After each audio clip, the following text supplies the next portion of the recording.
Okay, everybody, and welcome to week 8, where we're going to be talking about professional color grading techniques in Davinci Resolve.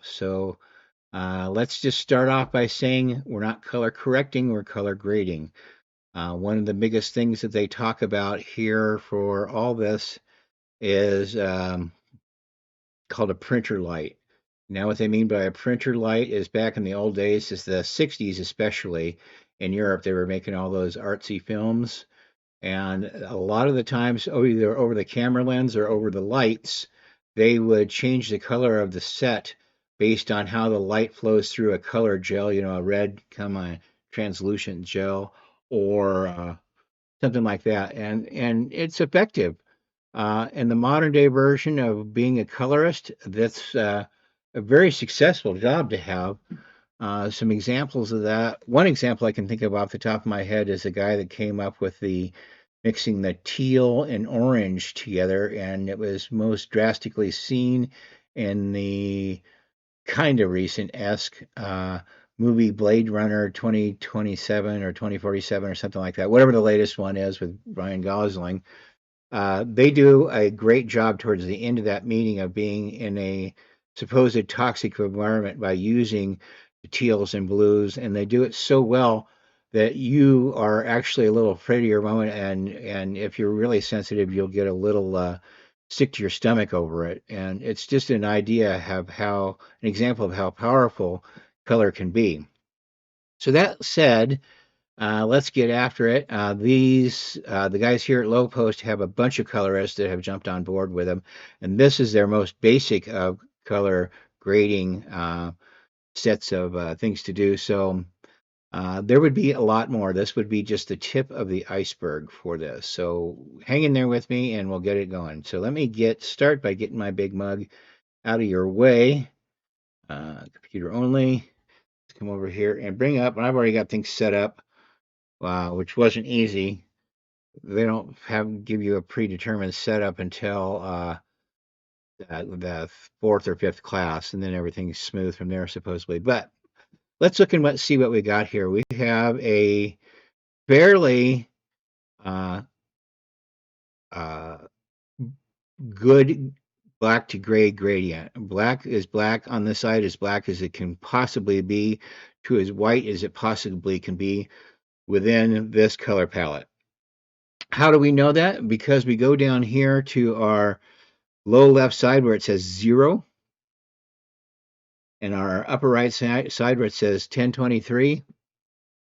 And these are the two graphical numerical representations of as white can be, which is here, and as black can be, which is here, and shown by this graph.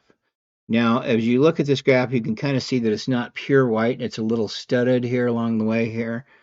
Uh, I'm pretty sure I've got that set to as right as it can be. So I have it set to RGB, so it's showing all three colors, of which there aren't really any colors in here, by the way.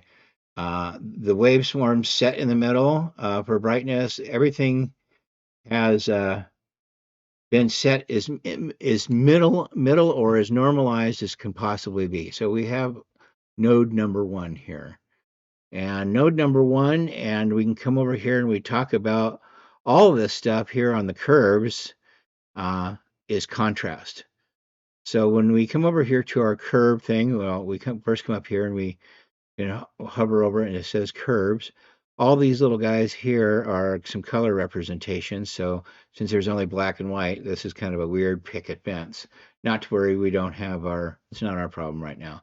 So let's create two little movement points on our curve here. And let's move things over and let's make an S and see what happens. So we're going to move those whites a little bit over and towards the top and move our blacks a little bit down and over and towards the bottom. And what can we see? Well, we see coming up here that all of the things on the left side are getting more black and all of the things on the right side are getting more white. So kind of what are we doing here? Well, we're creating contrast. We're taking it away its ability to be gray. We're making things stark. So if we came down here, I mean, what's a real S curve going to look like?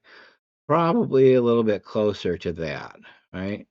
And we can prove that here by let's bring our timeline up here and over here. This is highlighted, so let's go ahead and say Control C. Control C. That's the secret code for copy. Don't tell anybody. And then let's come over here, and I've got another node up here that has got a picture in it. And this was taken with a very expensive camera called an ARRI Alexa in an S-Log, which is just a color space, not necessarily a full-on cinema color space, but it's a pretty good one. So let's come over here and say that, yeah, it's pretty washed out. Well, let's add a little contrast to it by saying uh, Control V, another secret code. And what happens? Well, we get a little bit darker, but nothing really exciting has truly happened here. So, I mean, we can mess around with this to try and get it to be a little exciting. We could raise our colors a little bit, raise our blacks a touch because it's pretty dark in there. But that's kind of what the S-curve's all about. You know, we're creating some contrast to the best of our ability. So if I, for example, clicked reset on that and we went over to this and we screwed around with, well, let's do it over here let's do it over here with our grays first. So if we're here and we reset this real quick, we can come over to our wheels and let's look at what happens when we change contrast alone, contrast the actual wheel. Watch this graph over here when I start rolling the contrast off to the right a little bit.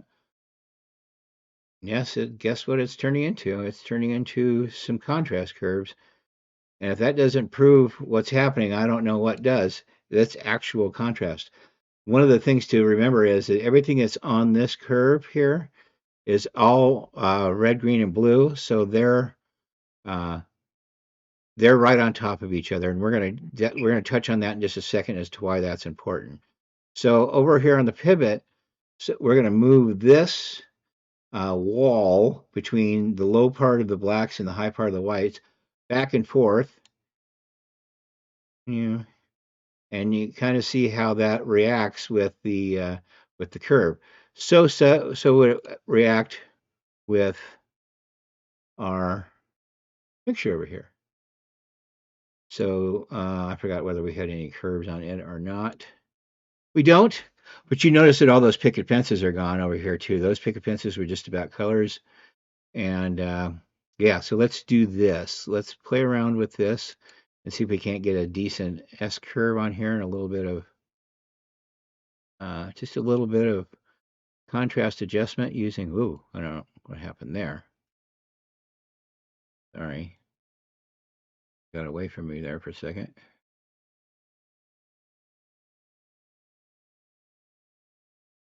There. So I've got bringing some more whites up in the scale. So that's a pretty rough color curve here. And it's not that great of a correction either, is it? No, it really isn't. As we come over here, it's pretty far away from being correct. And as you look at this too, you can see just a little area here of the RGB, red, green, blue, just like you can a little bit down here. So what are we really doing to help that out? Really not much. And it's still kind of washy. So that's a little better. As we're getting back down to what a standard curve should be looking like. Okay, so just fooling around, that's as much far as I can really get that. So let's hit this and just show you this again for, I've taken all the curves out of that. Let's just show what the contrast here does. It's splitting it really evenly.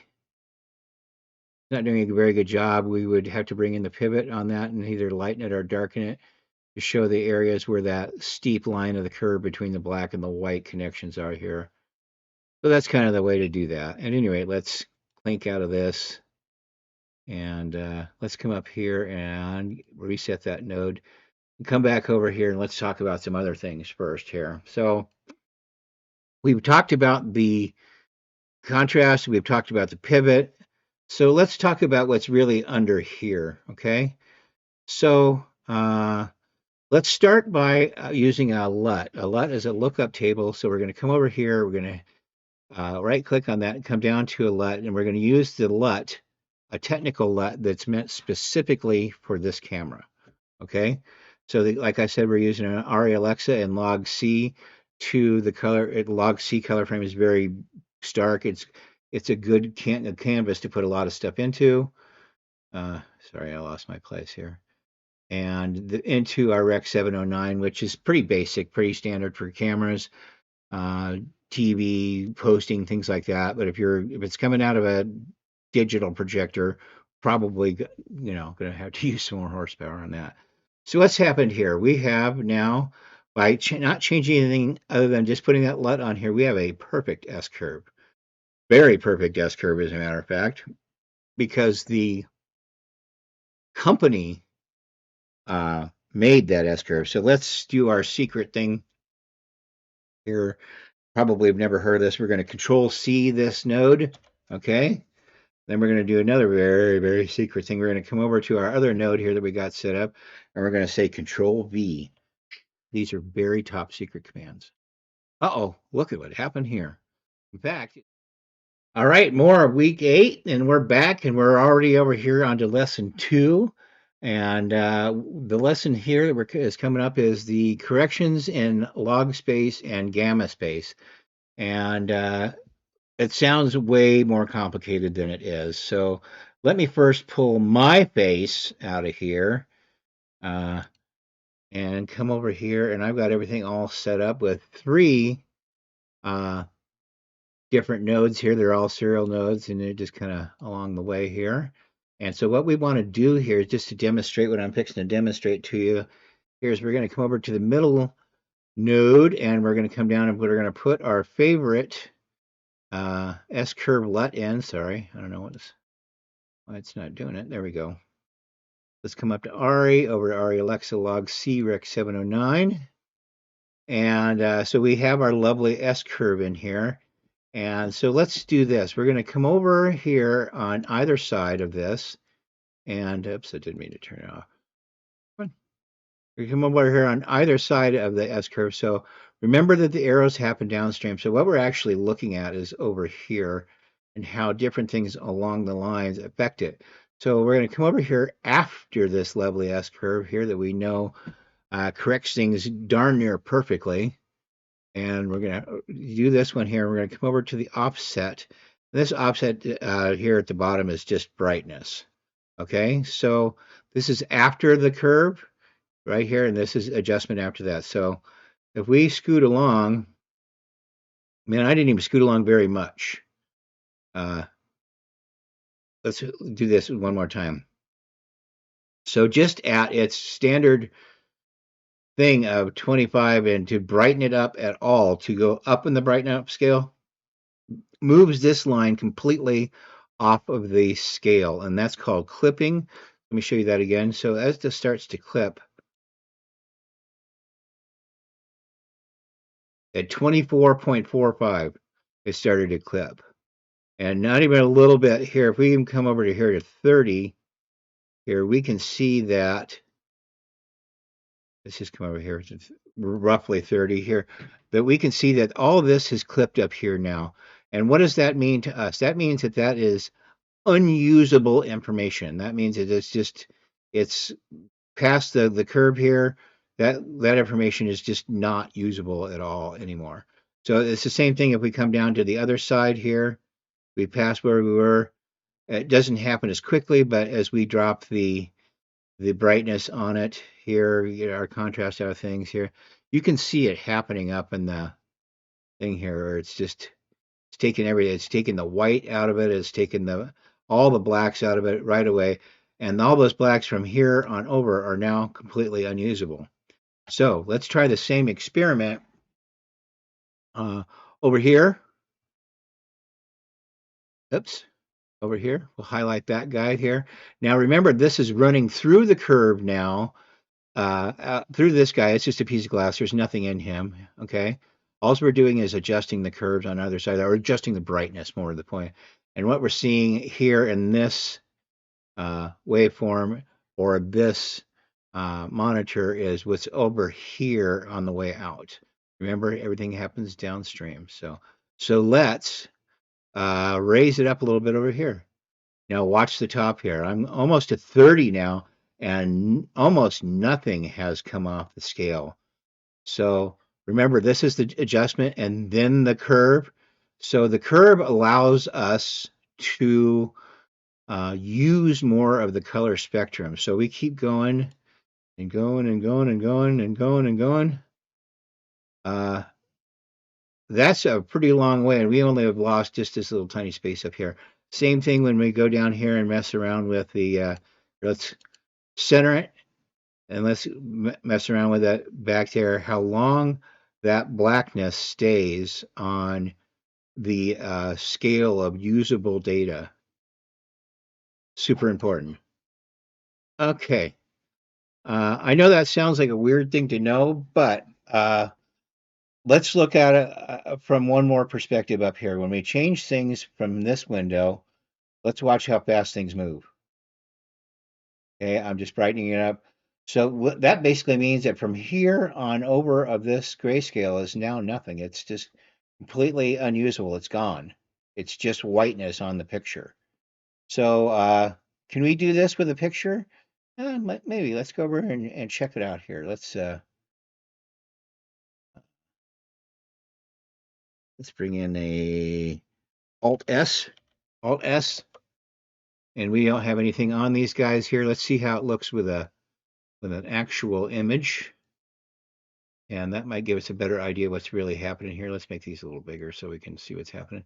So I'm not going to do anything to either side. The only thing I'm going to do is in the middle, I'm going to put that super nice factory LUT on here that makes everything perfect. Okay. So let's go over here just on our piece of glass here.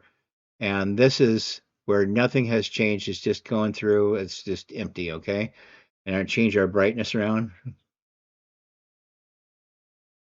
So it's pretty much just washing out here. It's just, we happen to have a lot of bright room on there. There's nothing to it though. And the same thing when we go down, look how much black, when all the stuff here we've already lost. Anything that was remotely dark, we've lost. Okay, so let's try it on the other side here. I went back and reset this. Let's come over here. Now watch it again. It's it's brightening, but it's brightening evenly across. That means it just is allowing us to put some brightness in the data across the spectrum here. In fact, there might even be a little something to be said for that being brightened up a touch. Now that was brightened up 7 points. Let's see what happens when we darken it by 7 points. So it's already kind of on the dark side here, and in my mind would require a little connection, but it is very rich. It's a nice color, so it would be up to you. What mood are we creating there? So it goes down pretty fast because a lot of the stuff was already down there. And if we come back up and see how close our entire waveform was cooked to the bottom, yeah. But look how much waveform we had to work with at the top, and how nicely that comes out too. So that's the point of working with curves. The curves provide us the space in which to, it's compression. It provides us a space in which to work with our data. Alrighty then. So that's about all I've got for this one here. Coming up on lesson 3 here in just a little bit. Thanks for watching. Okay, so here we go on week 8 still, and we're over this time in lesson 3, compression techniques. Now this is kind of cool here after screwing around with it a little bit. It's something that it's actually called like a law of black or something like that. I can't remember what it is. I'll try to remember before the end of the video though. That just makes some room for it's just makes some compression room. I'm not telling this very well because it's not really tellable. Let me get my big ugly face out of here and get over here to the editor. And here we are back here in the color correction page, color grading page, whatever you want to call it. Let's just call it the color page then. So in order to get us started, let's get over here and put our favorite LUT for the RE camera in there, and that guy here. And let's go over and make a compression LUT with this guy here with our curves, making sure that all of our red, yellow, green luminants are linked together. We're going to come down here and say add default anchors. Then we're going to take out the middle two anchors with the right mouse button. 1, 2. So when I did this before, there was a little touch up for it. So what we got to do is we got to move this one down here. Move this one down a little bit down here too. We're going to move this one a little bit up. And we're going to move this quite a bit up. And what we're trying to get accomplished here is we're trying to make us some room to work in the bottom. And this is just, like I say, a compression technique. And that's probably, I don't have the ability to get rid of, yeah, wish I had the ability to get rid of these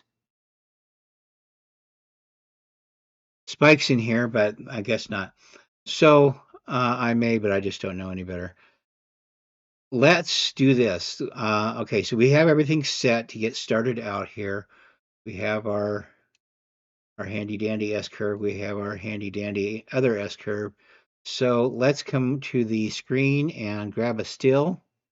Okay, and then let's go over here to this guy and watch what happens when I do this. So I have him highlighted. So I'm going to come up here to the still that we just grabbed. And when you grab a still, it remembers the entire everything that you've done to that clip. So what we can do here is with this one highlighted down here with him stuck on any spoon or whatever it is, we can right click on that and come over and say apply grade. Now watch in the upper right hand corner, all of a sudden when I apply the grade, we get two of the nodes now. One node being our handy dandy RE fix a LUT, and then we get our other compacted curve LUT, which we're going to have to mess around with a little bit. So for now, let's close out the gallery and let's close out the clip since we're going to be working in this. And all the more space is better in my book. So this still isn't looking quite right to me. And these over here are looking kind of okay. But I think what we need to do is we need to raise the whole thing a little bit.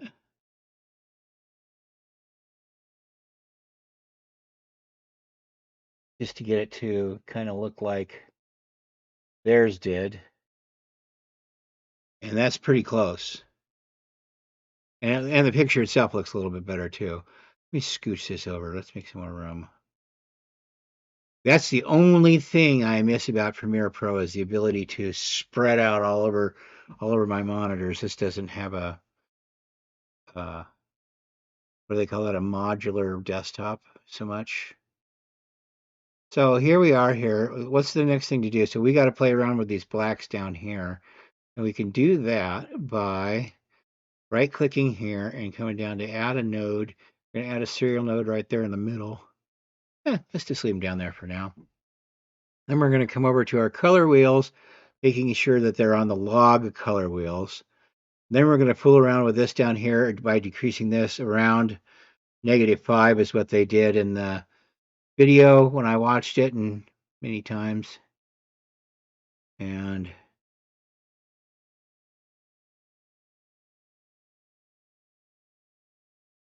I think it's a little dark, but there may be some salvation in our future here. Because there's some color correction to be done here. And his face is really tan. The whole thing's a little dark. So once again, we're going to right click on this guy. We're going to say add a node, but we're going to say add serial before. That means that in the front there. I don't know why they put that out of the way like that. So what we got to do here with this guy is we got to fool around with the offset key. And then we're going to, but first we got to come over to the vectorscope and see how close we can get this to this line. This is the skin tone line. See how we can get how well we can get this little blurb of stuff on there on that. So let's try it.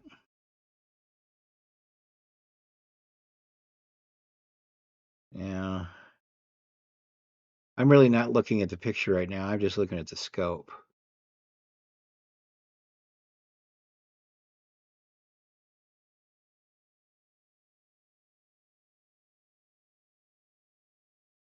Duh. Sorry, I was playing with the scope and not playing with the offset. I guess one's the same as the other. Yeah, that's true. One is the same as the other, isn't it? Oh well, let's back to work. No, I gotta know. Let's reset that, play around with this. I swear to God, that thing just let me play with it. Okay.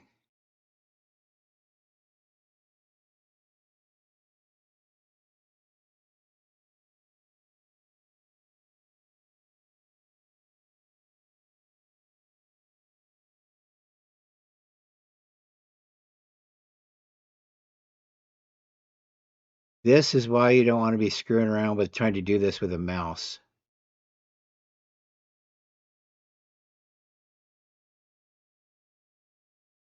All right, so what I'm going to try and get it to, that's pretty close.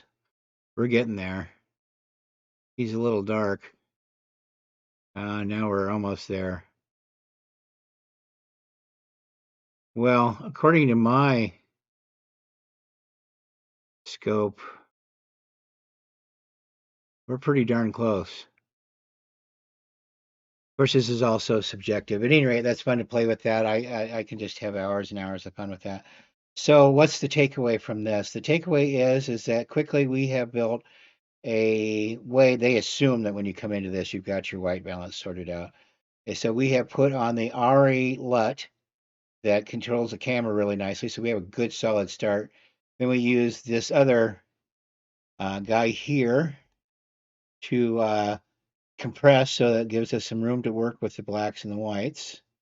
And then we did just that over here. And we're going to come over here and look at the waveform again here and just see what it's. Yeah, we moved that down to 0.05, just like they said in the book. But I did look at that. I mean, even after it's colored a little bit, I think it's still a little dark, but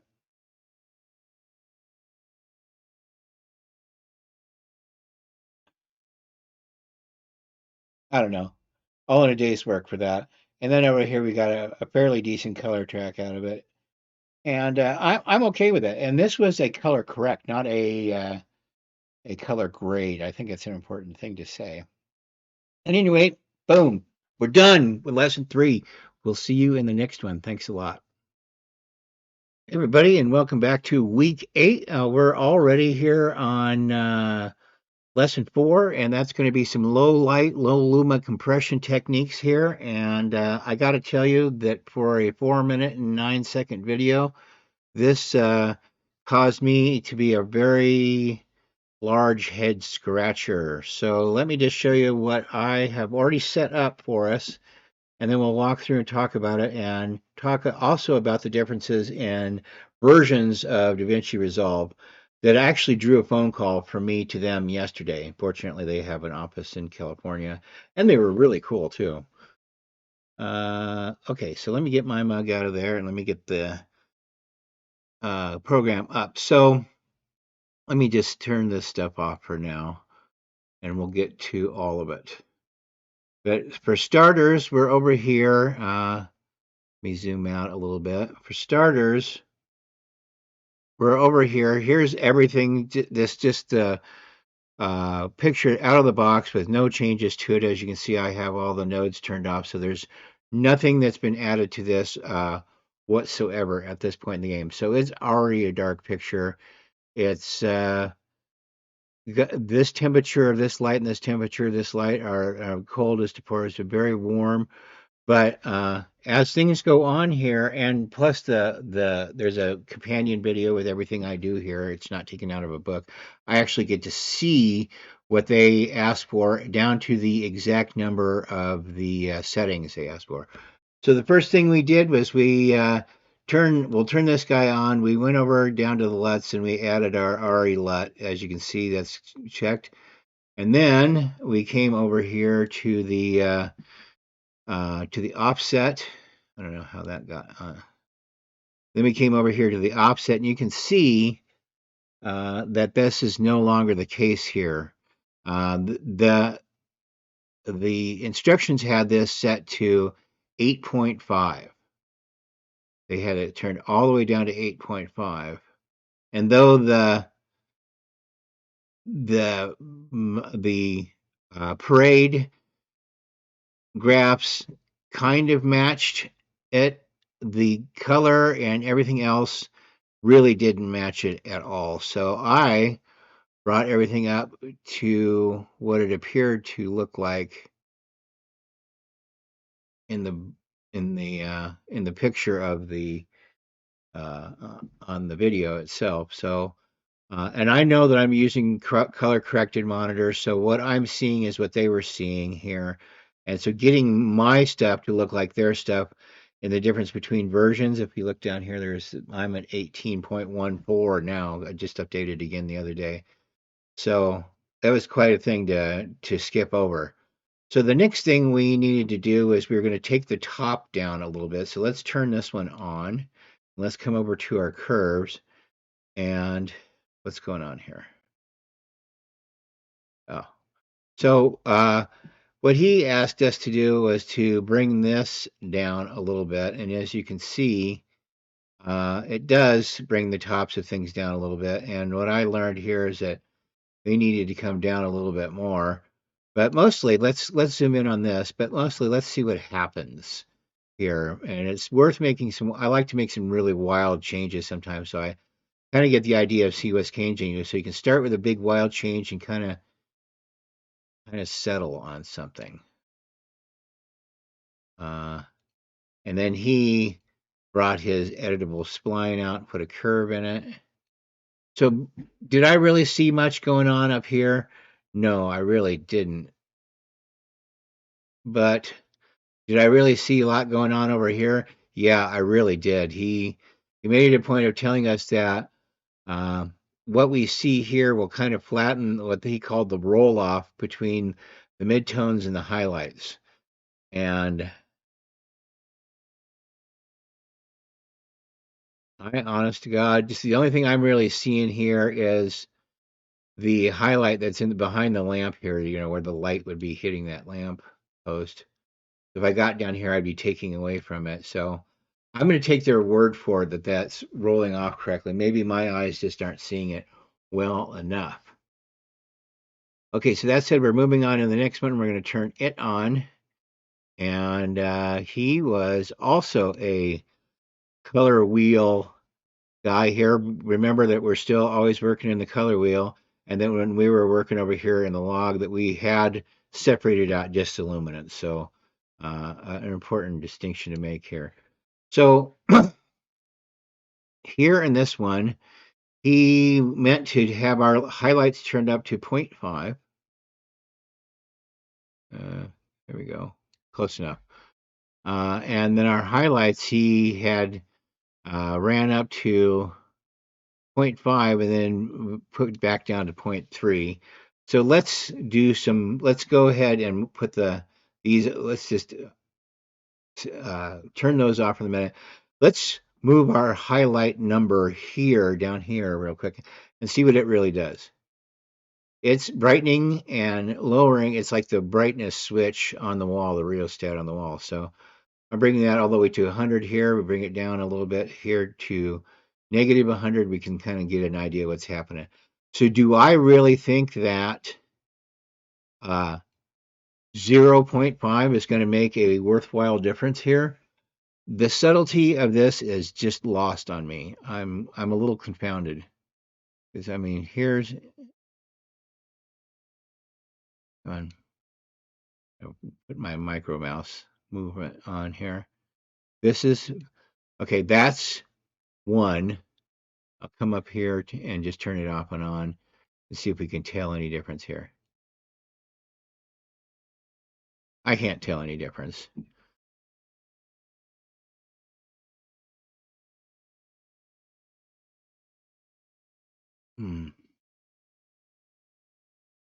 But I can tell the softness between the lights when I'm making some more drastic moves. So I'm going to bump it up to, let's call it 10.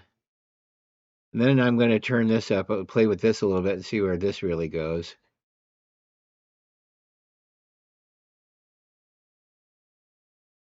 Are we really seeing anything on this other than the uh other than in the scope? I'm not. Are you?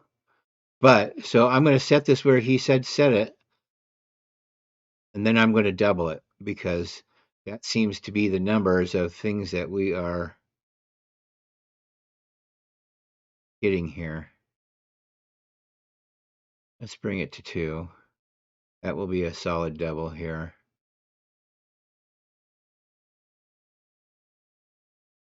And then I'm going to try and compare that with the book.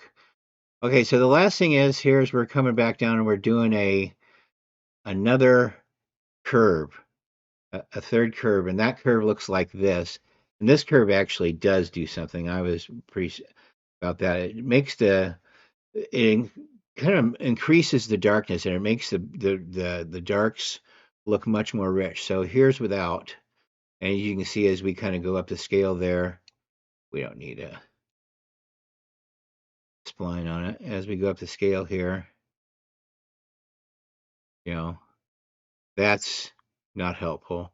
But as we come over here, it does get a little bit darker and it does zoom right in on those lights. So let's, as I say, let's kind of move around and see what things are doing, get our eyes used to what we're going to look for, and see what we really are looking at.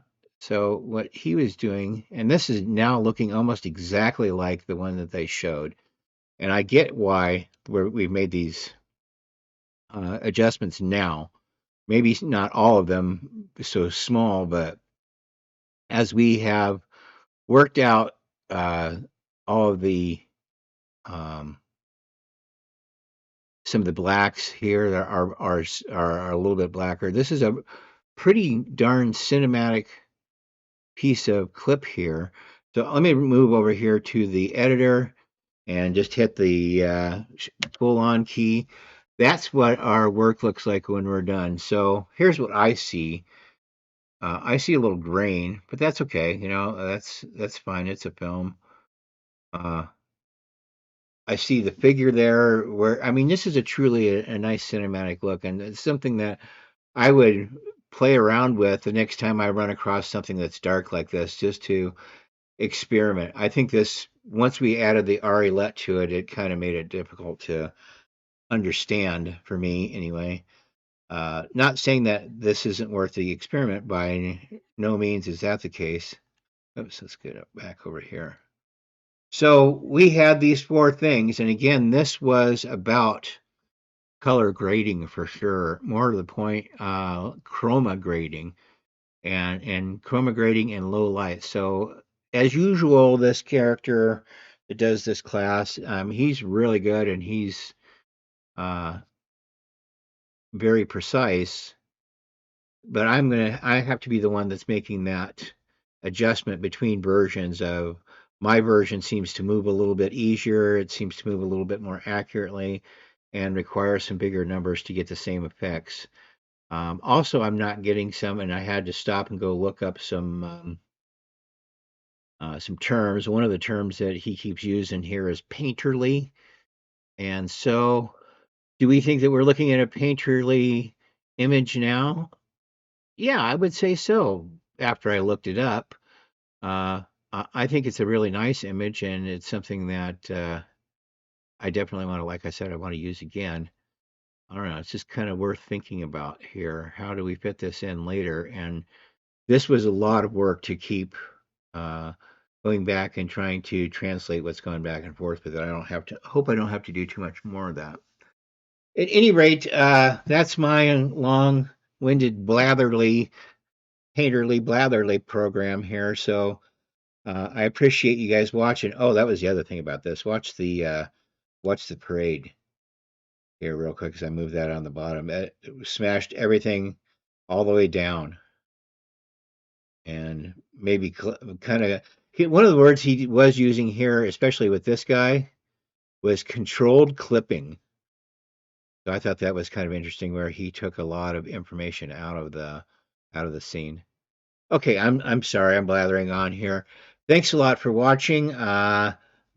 Boom. We'll see you in a few minutes with, or I hope in a few minutes, with lesson 5. Thanks a lot, guys. See you soon. Okay, still here on week 8, and we are about to have a look at lessons 5 and 6. Lesson 5 was about the printer light fundamentals, and lesson 6 was just kind of a follow up on that and how we actually kind of use that in actual real life here. So I'm just going to get right to it and do my best to recreate what he did. I'm going to do my best to try and put all these into one video here and keep it short. So printer lights, I am led to understand, and I kind of get it because I'm old enough to understand where film came from, was back in the movies where they would literally put the film in a chemical for a certain amount of time, and this chemical would turn the film blue and red and green, and that was the tools that they had to work with. And they would measure how blue or red or green the film that they put in uh, would turn by the amount of time that it was in that chemical. And this is a process called color timing. And do we see that today? Yes, we do. And so that said, I'm getting my mug out your way, and we're going to jump into this here. So, whoops, sorry. Uh, Computer only. You don't need to see my keyboard for this. So here, offset, as we talked about, is uh, kind of everything. So when we, for example, when we move the offset brightness right or left, you notice the whole thing moves down and the whole thing moves right. Okay? So when we come back and we go over here to gain, for example, when we move the gain, it moves the top side. Okay, we're still over here. Are we? No, let's get over here. We're in the logs portion of this, and it's true. The Whether we're in the log version or the Davinci version of this. So when we move a highlight tool, you'll notice that only the top portion of this moves. Okay, or even if we were over here, oh, well, I should probably reset that first. Let's reset all of this. Uh, Reset everything here, and we'll move along here.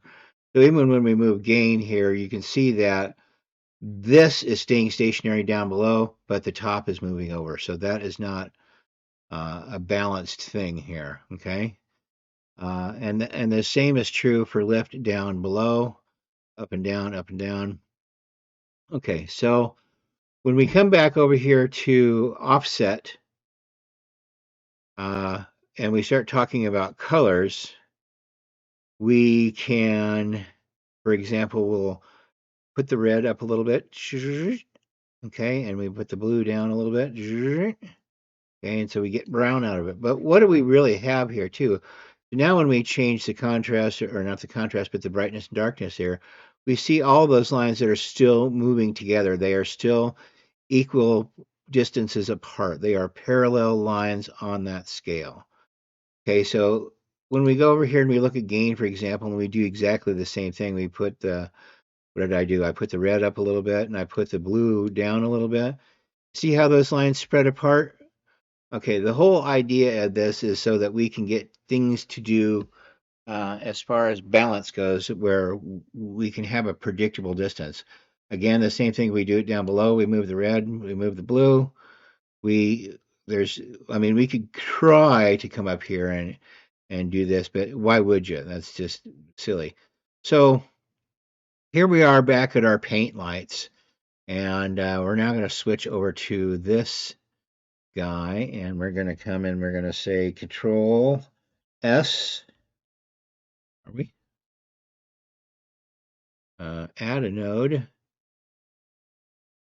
Uh, Maybe Alt S. That's what we needed to do. There we go. There's our start here. Now, when I started here with this, uh, over here in my picture again looked very different from what the picture in the uh, in the video look like. His video is green and it's a little bit darker. This is actually pretty close to being halfway decent. So what I need to do is I need to first off raise it up to where it was there, because we're going to come over here to have a place to start, and we're going to use our pivot as our middle point of 300, somewhere between 256 and 384 in the middle-ish. 256, we'll call it right there. So he set his at 300. So let's move that down. Yeah, close enough. And then he raised his contrast up to 1.5. That's pretty brutal. So I'm going to bring the contrast kind of back down to where it was, which is pretty close to that. And over here, the next thing to do, now that we got that, we need to make ourselves another node, and we got to do that before we do this to the to the contrast here. So adding color before contrast is kind of where it's at. So are we really seeing that right now? We really are, but this is not what I was meant to be seen according to the thing there. And I know I keep harping on that. It's because I'm a little irritated about it. I apologize. So let's move this over to the parade here. We got red, green, blue, and we got to come up here to the color tab, and we make sure that our printer light hotkeys are in. And we can come down here and see red is 7. It's on your keyboard number pad. I suppose you could do it up top, but why would you? So for red, we add 4, green, we add 5, blue, we add 9. So it's just right across the top. 7, 7, 8, 9 are red, green, blue, add, and then below those, right below those, is red, green, blue, take away. So to start us where we were in the thing, it's a little on the low side here because his is actually pretty green. And so the miracle of this color correction here, strictly using the offset, you notice that his came out of here was all zeros here, but his blue was way low. And our red's a little bit low here too. So I'm going to screw around with this for a minute.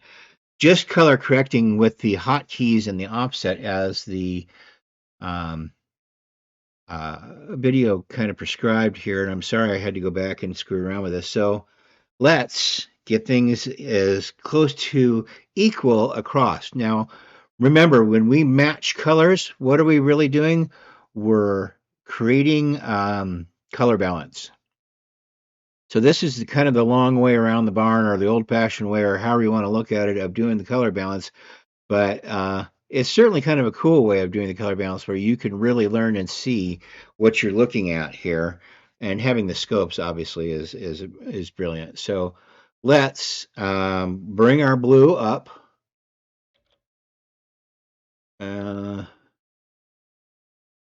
That's not bad. It's still a little lower than that, because you see if I bring it up here, it gets really cold. So let's kind of bring it back down, and I think that's going to work out for blue. Let's look over at our scopes over here, and we can see that all of our nubs of some light concentration on our color sets. Even blue down one clink, and that is pretty close to 898, 1,000 here, or excuse me, 900 here. So are we a little off here in the color a little bit? I still think we are, and let's see what happens if we bring the red up a little bit to match the others. Okay, right there is where it turned bad on us.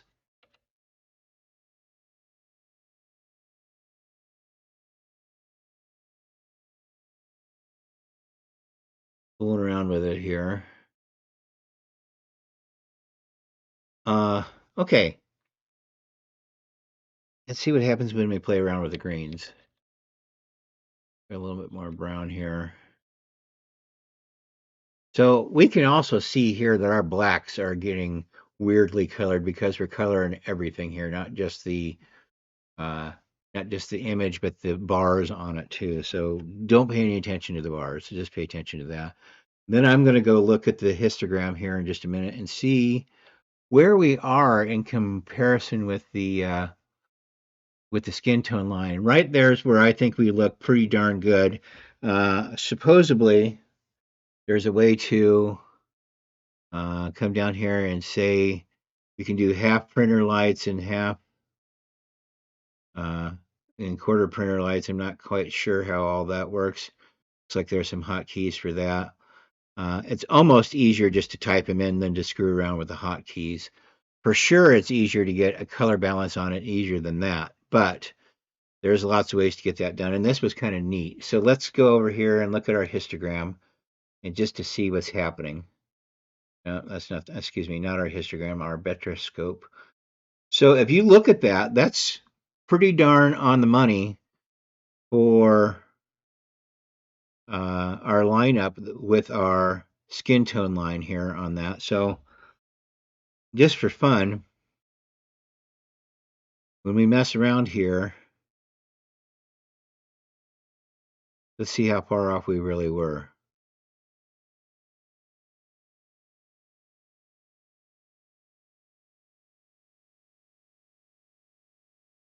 Okay, that's what it's saying is good. I'm not buying that. It's a little too hot for me.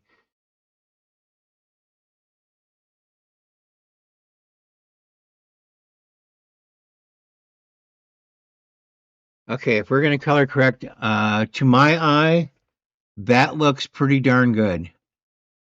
So doing it that way and messing around with that, yes, it was a good lesson, and yeah, excuse me, and it was a good lesson in what they were trying to teach here. Let's kind of go back to that and talk about that a little bit. Now I'll bring my big ugly mug back up if I can find my cursor in all these big screens. Okay, so what was the point of this? Was printer light fundamentals. Okay, so we're going to go back here. I gather as we go down this list, it looks like we have the printer light fundamentals, and then we just messed around with the printer light workflows. The next thing is going to be balancing, which is going to, I guess, is going to come right in with using um, the offset here as well. The offset's becoming a very handy tool to get around with without having to, you can change color of everything without having to really gumble things up. I mean, that's for sure the advantage of that. If I had to say what were our goals was to learn the printer light things, but what was the outcome was to understand that offset's a much more powerful tool than we, to this point, to this point, have given it credit for. Uh, so this was kind of a learning experience for me for sure. At any rate, so I'm going to go watch 7 and 8. It looks like they're maybe I'll watch the next couple of these here and just get kind of acquainted with it, and then get back into 7 a little bit heavier. Okay, well, thanks for putting up with me. I appreciate you going along with me on that line of blathering ride here. It seems like I'm making a habit of that, and I need to start making these shorter. But it's all part of my learning process here, and every time I walk away from this, I kind of shake my head and say, imagine what I'm going to know tomorrow. All right, thanks a lot. We'll see you soon. And we're back with week 8, and we're over here on lesson 7, balancing techniques. And but what they really mean is matching clips, and a couple of different ways to do that. There are more than this ways to match some things, but right now we're going to concentrate on these two. So let's get my face out and let's get this in. So we have these two clips here. And both of these clips are pretty washed out. They're in their color zone. They were shot in S-Log, so guess what that means? That means we've got to go over here and we've got to add our RE LUT to it, which is an S-Log LUT, by the way. S-Log is 709. So RE log C to Rec 709. That one taken care of. And then we move over to that one because we don't want to make that mistake. Then we come over here to this one and we say LUT RE 709. So when we did this, when we added our technical LUT to these, we got a lot different We got some serious darkness, blacks. We look at our parades here, we're like right on the bottom with nothing on the top. So we got a lot of darkness in there. We got a lot of yellow in here too, still, even after the darkness, but it was like a film of yellow. So that's yellow walls, yellow door, yellowish shirt, yellowish partition here. Uh, so not so much over here though. We do have that same yellow wall, it looks like. I get the feeling that the partition that he's hanging over is the cubby hole that he's sitting in, is what we're meant to think here. So let's get to it. There's two ways of uh, matching these together. And the first way is with skin tone and the colors, and coming over here, and we're going to use the vector scope and to see if we can't get these colors centered up a little bit, and use the middle of the offset and use the brightness darkness wheel. And let's just give this guy a start here. And so what's going on here? We need a little blue. Let's have a little move over there to that part of the world, moving towards the magentas and whatnot, and towards the reds. That's obviously not a solution.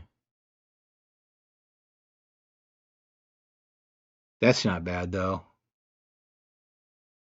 Still don't really have the skin tones that we're looking for, but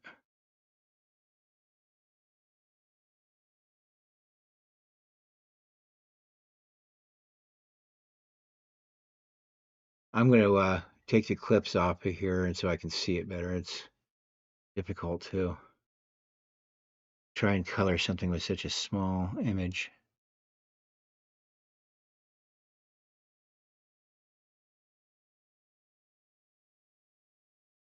See how I just kind of test the waters on each one a little bit?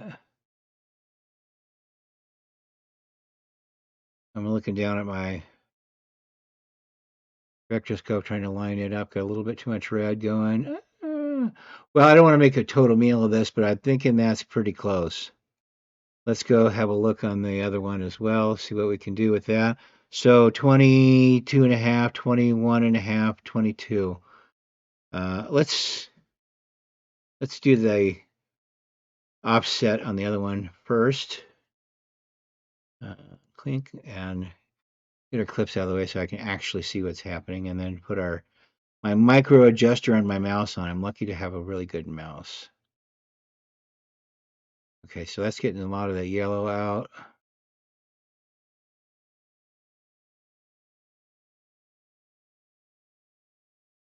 We sure got a nice wood grain there, and we got some shadow over his face, but based on his forehead here, I'd say we got a pretty decent, and we got lucky on it. So let's do this. Let's go back over here to the parade and see how we're doing. So we got everything's still on the basement floor here. Let's bring our clips up. Same thing here, way down.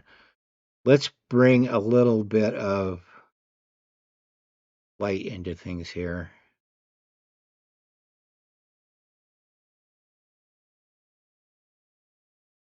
And that's starting to look relatively normal, maybe a little over the top.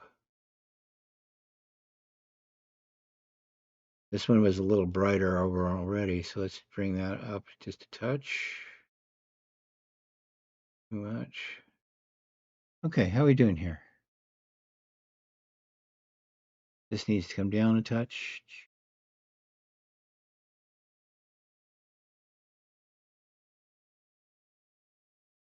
I'd say our walls are pretty close. We got pretty white paper here in the background.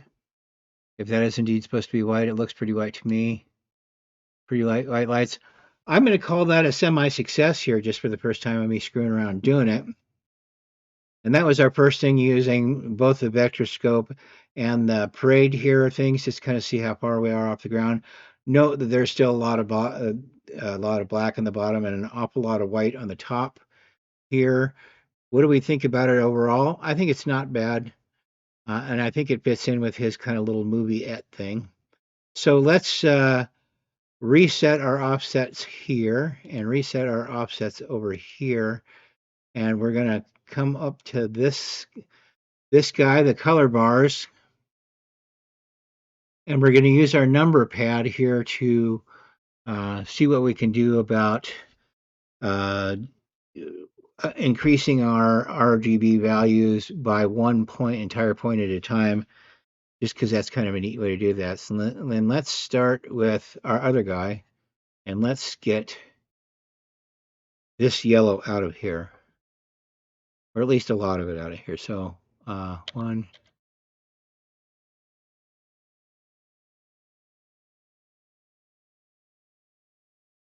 Okay, that was right the point there where it's too much.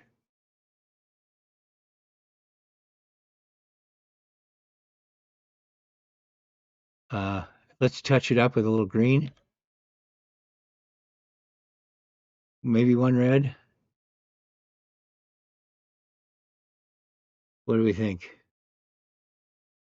I think it's not bad. Let's go over here to the clip and see what happens with the other guy. Now let's start with some blues.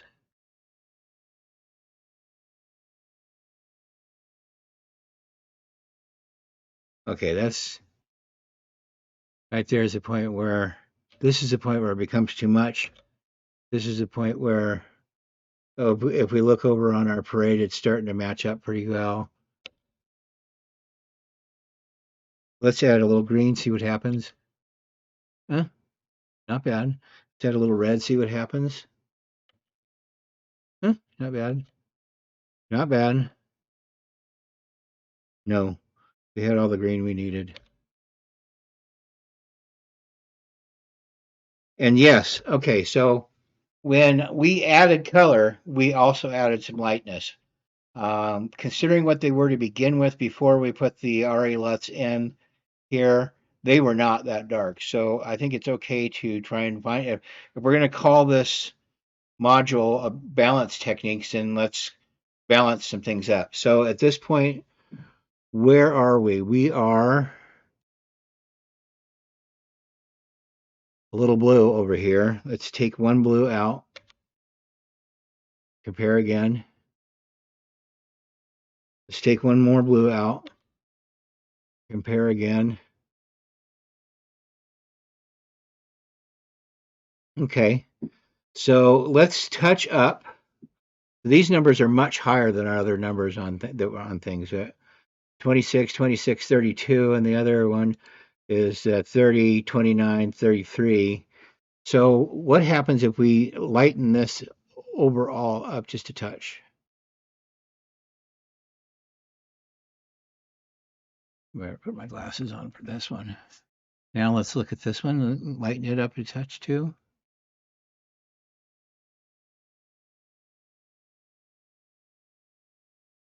A little bit more here. It's nice to be able to lighten things up across the board like that. That's the beauty that they were trying to tell us about the offset. When you lighten one up, you lighten them all up instead of messing around over here, creating yourself a knot you can never untie.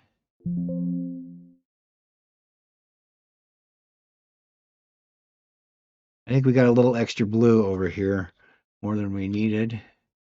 And I think that does it. I think those are pretty darn close to each other. Let's look at the vector scopes for them both on that side.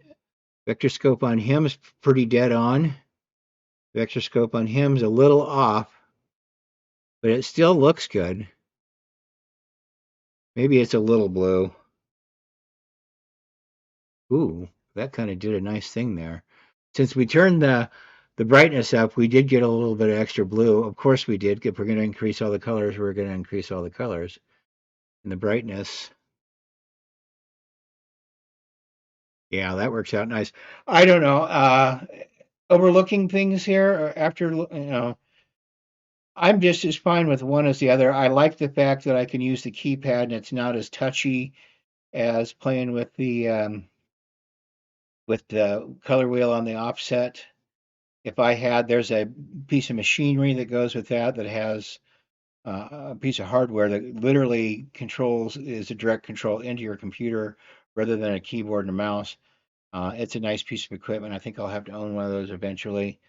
especially if I'm going to do this on a regular basis. But I'm going to call this a success on both levels, or at least a semi-success. Uh, I'm pretty happy with it. Anyways, I forgot to change over here. Do you see I made my color? Oh well. Oh well. Okay. Uh, I think it looks okay. Geez, maybe I don't know who I'm trying to talk into this, but let's call that good for now, and I'll see you in the next one. We're coming up on lesson 8. Thanks, guys. Appreciate you watching. All right, we're back with more week 8 stuff, and already going on to lesson 8. Week 8, lesson 8. Perfect. And the lesson says bouncing to create looks. It's about time we had some fun.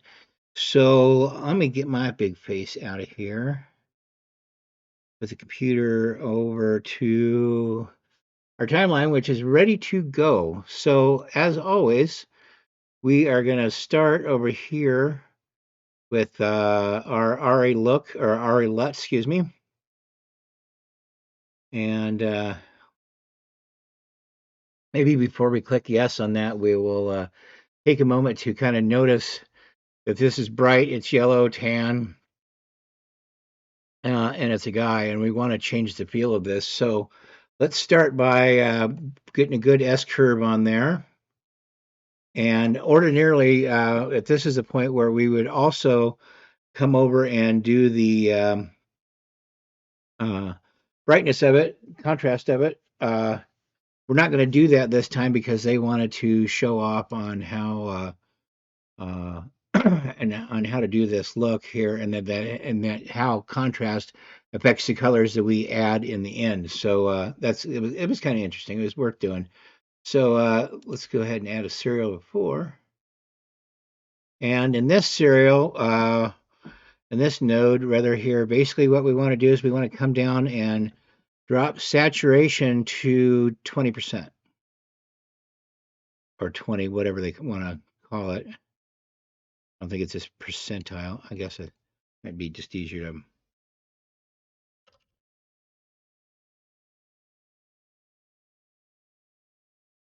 There we go, 20.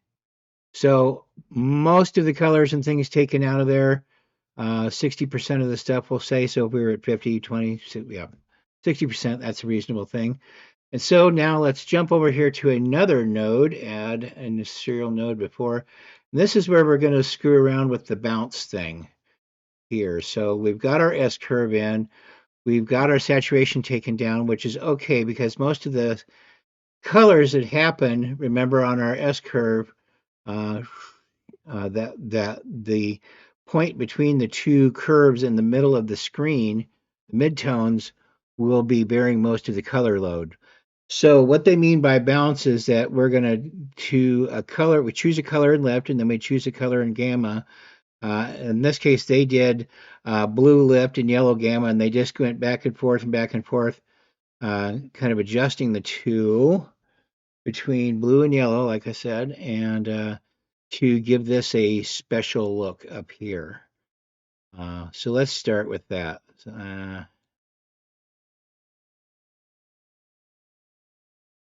Okay, there's that, and over to blue. There's that, and back over to what he said he was looking for was kind of a green feel.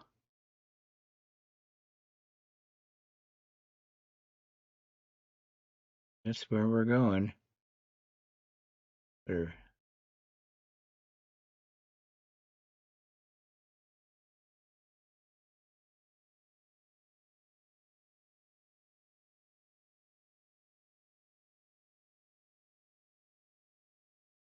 I think he actually went a little bit further, so let's see if we can get that to add up here.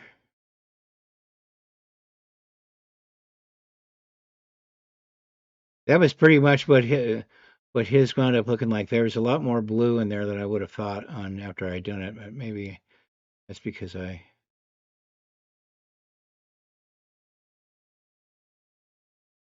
didn't have it exactly in the middle. Now that's looking like theirs it turned out pretty darn well. Okay, so that said, when we come back over here to the first node, he also made it a point of saying that when we went over and messed around with the offset, seemed like there was something else we were supposed to do here, and dropped the color on it, that the colors would change, but the S curve would still happen in the right order of operations here. So let's turn that down here, and they really turned it down quite a bit. I'm not going to turn it down so much. But that starting to create what I call a mood. Yeah, that's nice. Okay, so the next thing that was interesting is let's bring up our gallery. Let's also bring up our clips. And let's go over here and grab a still of this. And then let's highlight our guy over here in the office. I think this is really working here. I mean, in the next thing, we're going to do some more stuff to it, but let's see how this look that we've just created by bouncing and with all of our other little neat toys works on this look here. So once we bring this one up, the moment that this office scene here shot from above is got the orange triangle around it, we can come up here and say apply grade. And there you have it. Let's get rid of the clips here and take a better look at that. Is that working there? Uh, I think if it were me, I'd make it a little darker. And that there's probably a lot of light in there, so drop it down. Eh, what are you gonna do? That's it's pretty cool.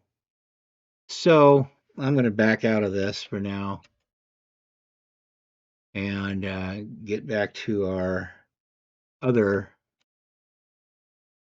uh, clip we were working on. Let's get rid of this guy here. Well, we can leave it. Yeah, did you see? We should have compared how much darker this one is than that one here. I mean, when they were doing it, they were really dark. Yeah, let's reshoot. Get rid of that. Then grab a new still after I made it a little bit darker. Okay, so there we have it for now. Uh, I'm going to put this on pause, and then we're going to come back and do the next one without having to do all the intro hoopla because it fits right in, literally right in line with this one. So I'm going to close the gallery on that and make us lots of working room because we're going to need it. Bring the size of these guys down a touch, and I'm going to get rid of the clips, and that should get us ready for our next mission here. Okay, so I'm going to pause for a moment, and then we'll be back in a sec. Okay, so we need to add a new node to the beginning of this one. Let's come down there and we'll just say add serial before. And what we're going to need to do is we're going to come down here, make sure that we're linked all the way through an RGB here. And we're going to come over and add our default anchors. Lose this one in the meantime. And we're just going to drop this guy down a little bit. There. And you can add details to them. I'm not going to mess with it. It's not that big of an add. Mostly what this is about here is this is about making some more room on the top. You notice you turn that on, everything drops down, turn it back off, everything goes back up, cleans it up a little bit, makes a little bit more room to work.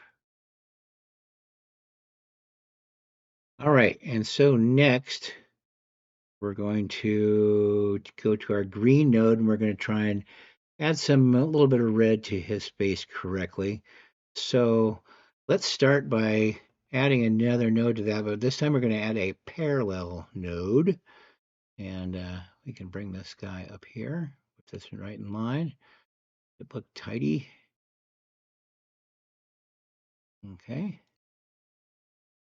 Okay, so next thing in line here is we got to go through and we got to find our hue versus saturation curves. And then we're going to grab our end over here on the red, and we're going to bring our red. We don't want to do that.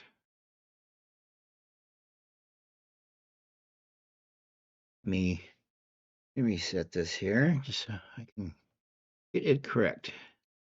We want one here. We want one here. We want one here, and we want one here.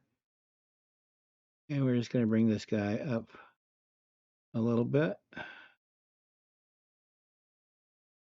Maybe bring that in a touch. Bring this guy in a touch. Bring this up a little bit too.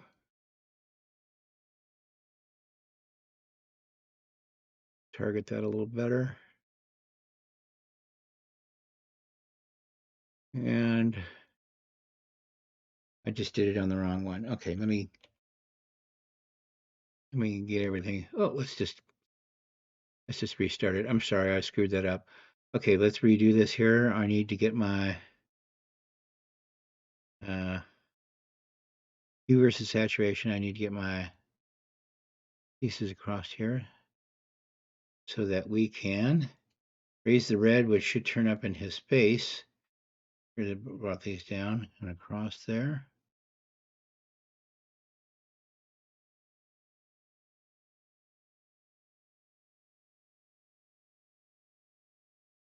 Let's bring that up pretty tall. And as you can see, this one came up pretty tall as well. So not bad. Not bad.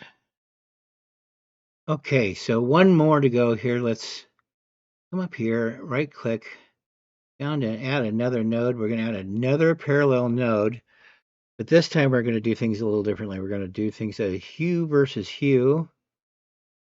Where'd it go? Hue versus hue. There we go. Hue versus hue.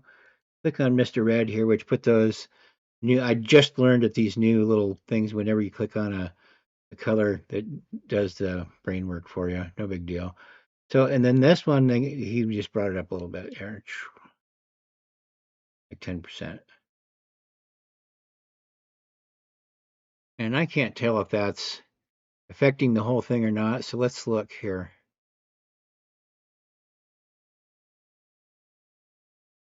That seems to be, if I'm looking at this hard enough, that seems to have given him some skin tone, but not much. And that seems to kind of rosy that skin tone up a little bit. We might consider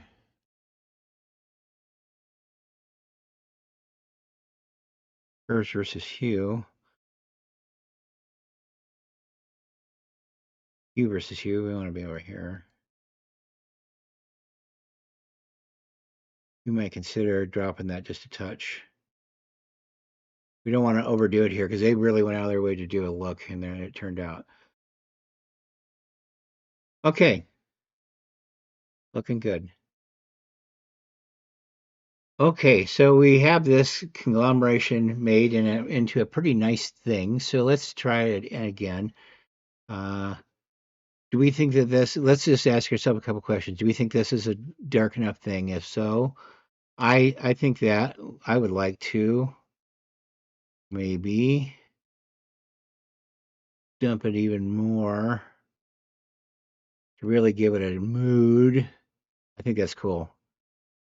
There was a thing about going in and taking out this little bit of red and that little bit of blue. I kind of like it there, so I'm going to leave it. As lazy as that sounds. Delete selected. So let's come over here and make another grab still. And come over here into our clips.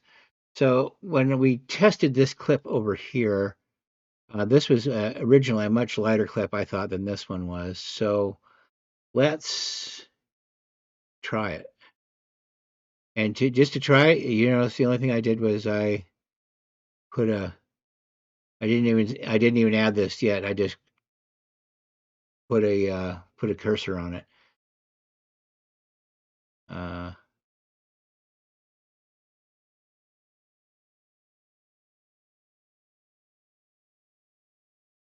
It doesn't seem to be coming out as, yeah, that one works.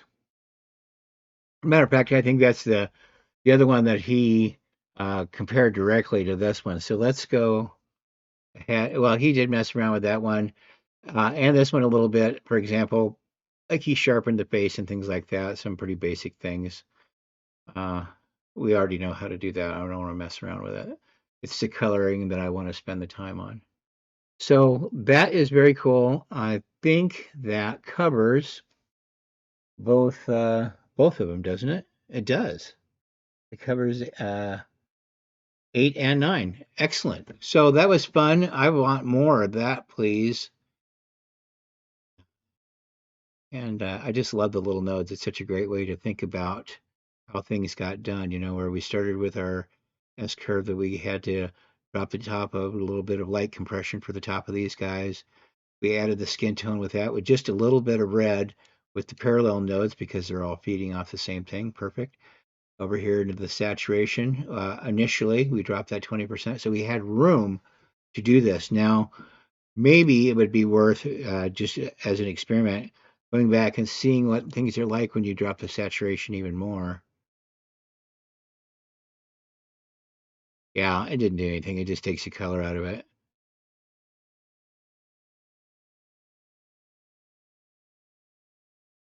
Yeah, close enough. And then the darkness again. I still think the darkness could come down even further. And then I kind of want to just want to see. I'm just going to leave that other still there.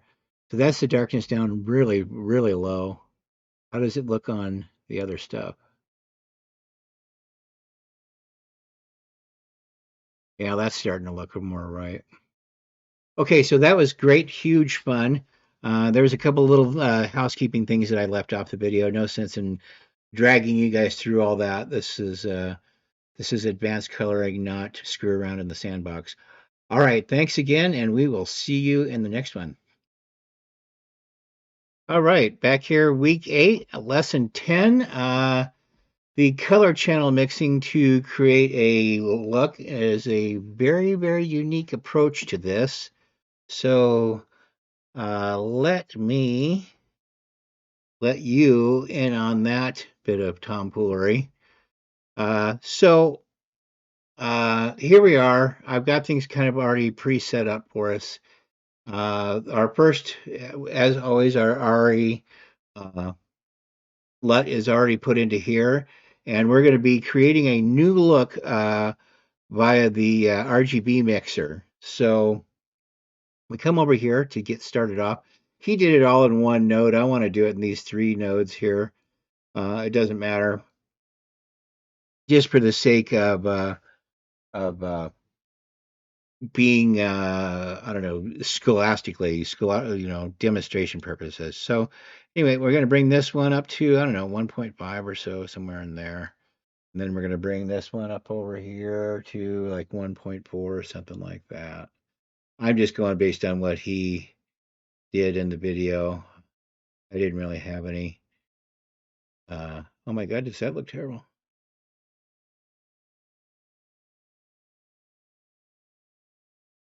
90, and then let's drag that all the way out. So you're probably saying to yourself right about now, uh, uh-oh, I did it on the wrong node. Oh no, let's take it off. It's moving around. Okay.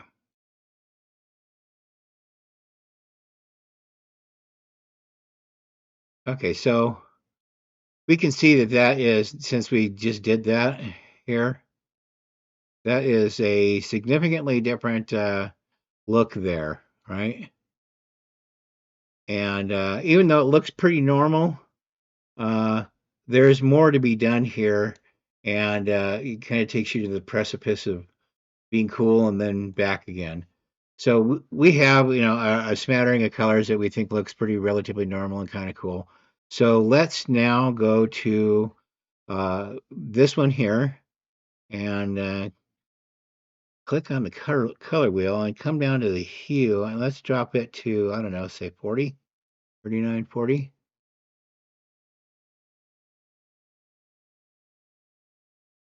I don't know how I ended up on this one either. Uh,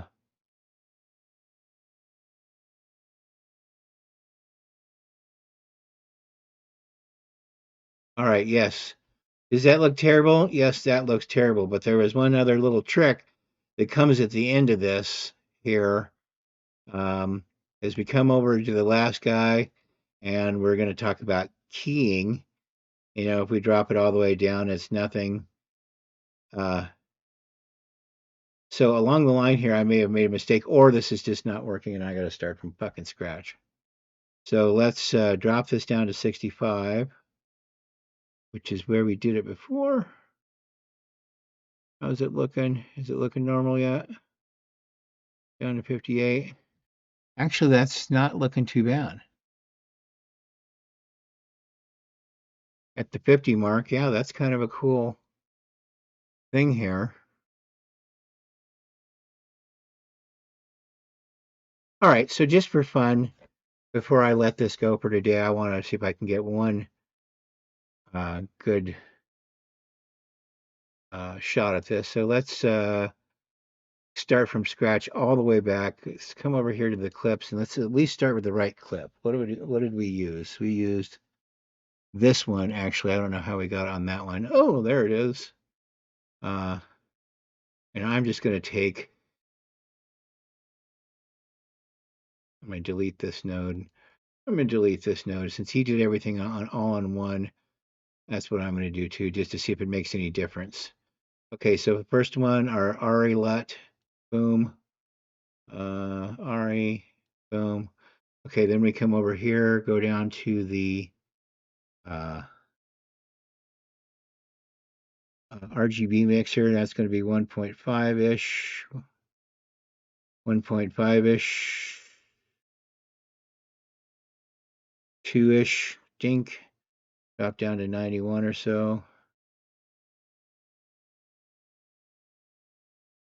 There's that, and not bad. And so the next thing he did was he went over to his color wheels, turned the hue down to 40, which was terrible. We all agreed upon that. There was a meeting. We agreed on it. And then we come over here to the key, and we just lowered the key down on this until it started getting normal. And that should happen, well, right about now.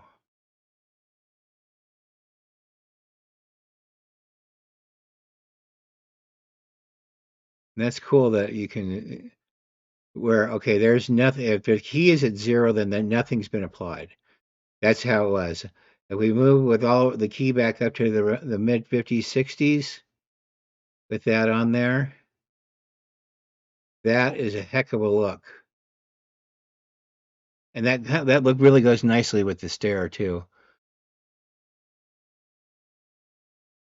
All right, so I think that for now, I'm going to save this as a still in the gallery here. And then we could maybe go over to our clips really quick and just try it out. Right on this guy. Yeah, that's cool. That's different. I think I know that 11 builds on this uh, this episode, so I'm gonna go up here, come down and say save project, so that when we go and come in tomorrow, that we'll have this all here and ready to go. Not that it would be any big deal to reset up here. Okay, so that's it for today. That's all you get for $5. This has been a good day, and we got a lot of stuff done. We got from episode 4 all the way through 10 done. I'm very, very happy about that. We'll see you in the next one. Thanks a lot. Good morning and welcome back to week 8 again, and are still. Sorry this one's taking so long. The coloring process here, color grading process here, is got a lot of information to it, and I've had to watch a lot of these videos multiple times in order to memorize them. For example, here we are this morning at lesson 11, grit and texture. And we are building on from the lesson that we just watched, lesson 10 here. So let me get my face out of here and bring up Davinci Resolve here, and you'll see that these two guys were our original things left over from yesterday here, and we have that nice kind of darkish uh, color look that they were playing around with, and got there in a very interesting way by using more than one technique and keying to bring everything back into focus. Keying is cool because it's like the great volume knob for uh, anything you want it to be. It's just a very nifty way of doing stuff. Anyway, sorry, I'm muttering here. Let's move on to lesson 11, and where we started here. You'll notice that I already have all the nodes uh, up. It's only because I've done this several times and I still can't do it completely from memory yet because it is so involved here. So let's just start with what we got here. And when we did the skin was the first one we did. We came over here and we started with a vector scope and over here to the color wheels, primary color wheels. And we just came over here to the offset and made sure that this was really nicely centered in and that we had some skin tone back from the other thing. If you look between the two, that's all completely grayed out, and this kind of brought a little bit of skin tone and a little bit of color back to everything. And then the next thing I did here is we come over here to what's called silver, and that's just bringing out the silvers in this here, and that was a really easy thing to do. So if I turn this off, that's what it looks like before, and I turn it on, that's what it looks like now. So the question is how did we do that? So we did that. We do that in log, or did we do that? Where did we do that from? Ah, there we go. It helps to have the node that we were working with highlighted here. So we did do that in the primary color bars. And so we came over here to lift and dropped the luminance in the lift by 0.06. And over here to by 0.15, we raised the gain here. And just to let's play with the buttons a little bit here in the spacecraft. So let's drop that down and drop this and put this back up just to give you an idea of how that works. So, like I always like to grab things and bring them up and down just so you can kind of get and then ease them into place. So dropping it to 0.6 here and then bringing this one up to 0.16 here gives us that nice silvery color that we're looking for. Okay, but in the process of doing this, these folders in the background, now the orange is really sticking out here. I mean, it's the thing that draws your eye into rather than the character that's being played here. You're just drawn to this orange. So let's come over here and turn that on, and I'll show you what I did here. So we came over to the curves, make sure that that's on correctly, and we came over to hue and saturation, and with our little what I can do is I'll reset this and redo it. So here in hue and saturation, we come up here and oops, Control Z, back to where we're supposed to be here.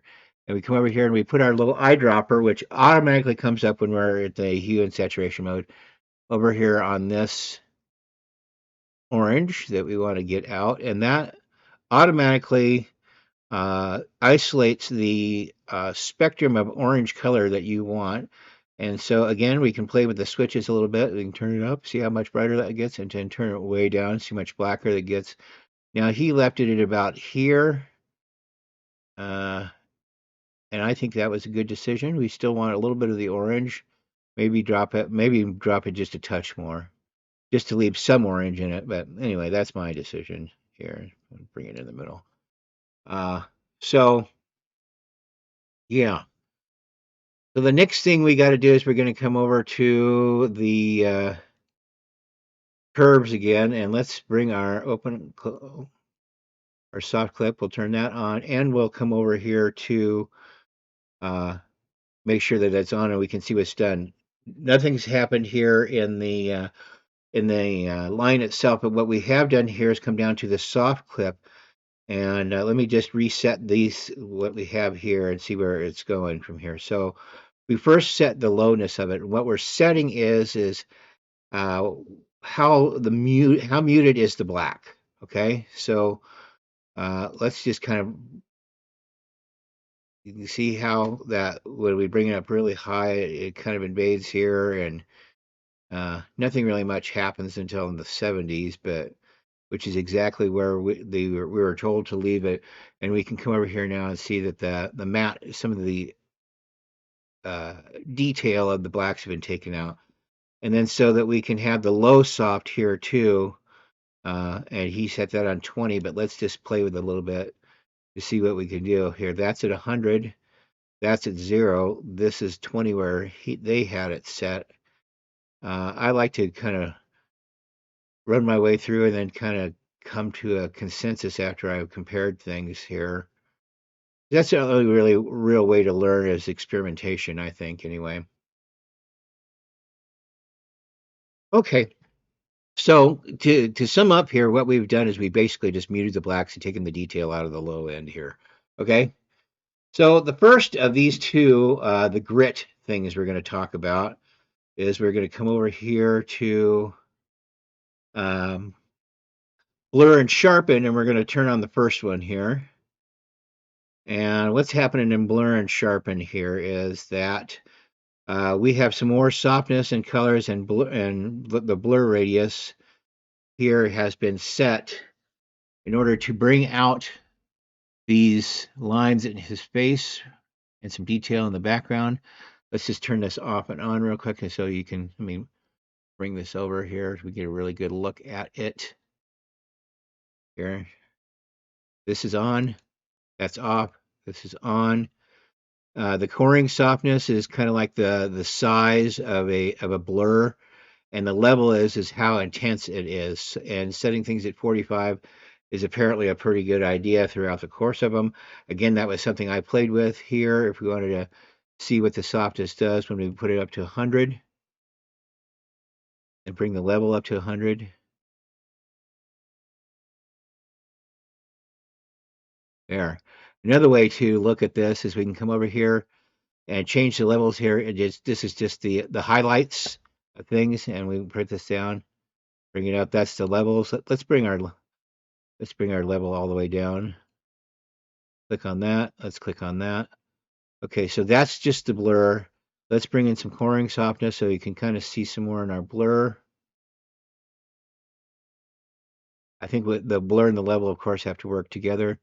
So when we bring it up, the more softness we add to it, bringing it down to 45 or thereabouts. It doesn't have to be exact for our purposes. Kind of gets a nice midway through things here. And when we see this, I guess another important thing to talk about here too is that the blurring things can clip the highlights. So if we come back over here and we look at the waveform of this, and I bring these all together here. Sorry about that. I had these unchained for something else, so we're going to talk about that here in a second. Let's reset that, bring these back together. They were on about 41 or so. So you can really see the more that we sharpen things here, we get a lot of clipping on the highlights of stuff. We get a halo problem. And there's a way around that kind of where we could sharpen just the highlights. So let's put this back on 41 where we were. This. That was a really nice catch, that. And then take our highlights off. Highlights can be done a couple of ways, by the way. So we hit our meat patty up there. If it's a hamburger, then that's a meat patty, right? Okay. So, and then we come over here and say which highlight we want to use. I have the highlight difference plugged in right now, or a highlight black and white. But the highlight difference is a good way to see sharpening, and I can just toggle that on and off with this here. So again, we come in here, we can really see what's going on there, and turn it off. And so that's what's here considering grit. Let's move down to here and turn this one on. Now, this is important to understand here that first, uh, we came in and we came down here to color space. You see the little check mark that's by that, and the check mark that's by the word lab. So the word lab in color space means LAB, luminance. A stands for the adjustment between greens and reds, and blue stands for or B stands for the adjustments between blues and yellows. So a quick, cute little thing that we can do with this is once that's plugged in, we can come over here and we can unhook the radius on the sharpen thing and work with just, the red is no longer red here. Remember, red is luminance now. So we can adjust the sharpening with that. And I don't know why I'm not getting that because it's not turned on. There we go. So we can now really move that around here and get a very fine adjustment on that. Again, we can come up here and look with the highlights and see that what can we do to get this back to it? Because that's much more kind of intense without as much. See, that's about the same intensity as the other one was, but when we roll out, we barely have any clipping of any of the highlights at all, if at all. I mean, if we come up to this and really zoom in on his hair, the other hair that we had in the other form of this was all white, and it was very clipped. And this over here on the scopes, the waveform was fuzzy. We were clipping. Okay, so I'm going to put on my super fine mouse adjustment here, and I'm going to come down here to 47 or thereabouts because that's where I think it was. And I'm going to try and put everything back in place here. Get out of this.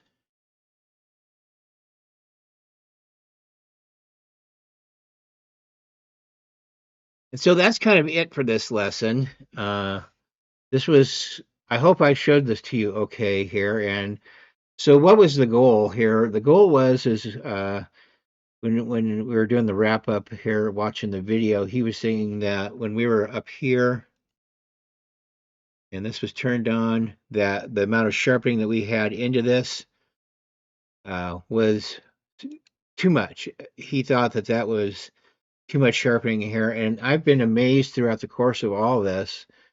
Uh, Even though I'm watching on color corrected monitors in a darkened room while I do this stuff, I should be able to see everything that he's talking about, and I can't see everything that he's talking about. My eyesight's not terrible, but it's not perfect either. But it's interesting how far a little bit of something goes. It's just incredible the amount of nuance that's come throughout this. And the more and more I get through this course, this is a beginning color course, color grading course, and there's many more in here to be had. I think that this just opens up a world of fun for me, and I'm really enjoying it. I just can't tell you how much I'm really loving it. Okay, so all that said, I'm going to bid you farewell for the moment, and we'll see you back here in lesson 12 here in a little bit. Thanks for watching. Sure appreciate it. Okay, still at week 8, moved on here to lesson 12, which is node color mixing. And this may have been one of my favorite episodes ever here of this, and it's kind of an interesting thing. So let me get my mug out of here and let's just jump right into it. So here we are. We got our guy standing here, and the first node that we've done is, of course, we've added the RE lookup table for the camera. Then I just came over here with this guy here and used the offset here just to kind of balance it in here a little bit. He might be a little on the red side, but it's not terrible. Uh, Skin tones are kind of hard to do sometimes, especially when you have this amount of washed outedness in the background here. At any rate, so what we're going to talk about here today, the goal is um, we're going to talk about luminance versus saturation and how that affects our ability to mix colors with just a node. And I'll come to that here in just a second. So let's first start by with an Alt S, and that's going to make a serial node here right next to me. And we're going to come over here to the offset. Um, we're just going to throw a bunch of blue at this here. I mean, really blue. There we go. Yeah. Okay, so not that we're doing this, but this is just a demonstration of the luminous versus saturation thing. So we're going to bring another node in here and then come over here to our curves. I've already got it set at luma versus saturation. We're going to add a, whoops, sorry. Let me get rid of that one. Clink by. I need to add a point here to pivot around. I'm going to move this just a little bit further into the midtones. And so luminous versus saturation. So we're controlling how much saturation is based on what we allow through, about the amount of light and where the light comes from we allow through. So watch the picture frame up there, or watch the picture frame. I'm going to do this a couple times, or watch underneath this collar here. When I drop this down here, you can see that those are no longer blue. They're back to being black because we have prevented the blue from coming in on that side. We've are using our luminance. We've taken away any of the blue saturation there that we have brought in. Okay, so I'm going to get rid of. I'm going to scoot this node over. I'm going to get rid of the blue node here. Actually, I don't need to really get rid of the blue node here. Let's just move this off to the side and come back to this, and let's do that. And so now we have our luminous versus saturation control in here. So now what we're going to do is I'm going to make 3 of these parallel nodes. I know this is starting to sound a little convoluted. Don't fret. It's going to get better here in just a second. And in each one of these nodes, I'm going to make a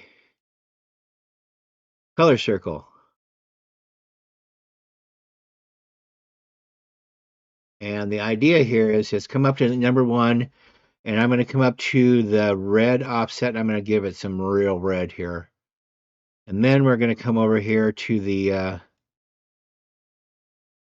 yeah, let's really get some red in there, because when they were doing it on here, they didn't do it well enough to really make the point that well. So let's come over here and say circle, and take this circle and let's move it off to the side here, like maybe where it comes halfway down like that. Okay, so let's move on to the next one. So we've got our circle there. And come back here, and the next circle, we're RGB, red, green, blue. So what do you think is going to happen next? We're going to turn everything green here. And that's a pretty nice green, and I need for it to be somewhat serious here because we need to be able to tell the difference. And then come over here, make another circle. Circle, there it goes. And come up here and overlap it a little bit so you can kind of see here the Venn diagram of colors that we're producing here. All right, so, and then last one down here, we're going to do the same thing except in blue. Bring this over here to a nice blue. Hope keep a good steady hand here as some real blue. That's pretty blue. And it's interesting to see as I'm doing this here the way colors interact with one another, and that's the point. And it'll all make more sense here in a little bit, but the fact that there's more that you can do more with 2 colors or 3 colors than you can just with 1 color. Okay, so let's call this a circle here. Bring this down, and now we have our Venn diagram that shows all the stuff. Here, let's see if we can click off of that. Okay. I don't know why it's not letting me. I guess it wants us to keep it. Okay, so here's the point. So here's our color. If we look in here, we have, even though it's pretty powerful colors, we can see how everything's interacting with one another. The blues with the greens here, the greens with the reds making yellow, and the blues with the reds making the purple. And then if you look right in the middle there, you can kind of see how everything is interacting with one another. You're almost able to see the wood grain, even though I've just kind of wildly slapped this together. Okay. So what are we going to do here? Let's try and do some yellows. Now, if we came here, let me just get rid of this here. Delete. I'm going to turn these two guys off, and I'm going to come back over here and show you that if we were just screwing around with some yellow here, it's pretty flat. Okay, that's just the yellow. So let's come back up here. Let's uh, let's leave this for now and turn this off, and then turn these two back on, and come over here. Delete that. Yes, we want to delete that. And come up here with our other one. Delete that. Did I get this one? It's not. Delete that. So what do we have? So what have we done here? I'm going to come back to the color wheel, and I want to start kind of from scratch here with our stuff and do this more delicately. So let's start up here on the top with our red like we did before, but just a little bit. And then come down here and add our little bit of green like we did before, red and green. And we got some of that.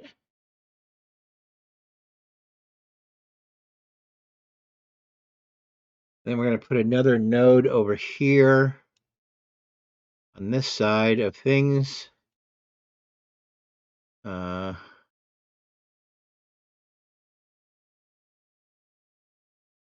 node, add serial. And on this guy, we're just going to do some keying here now. And on the key output, we're going to drop this down a little bit.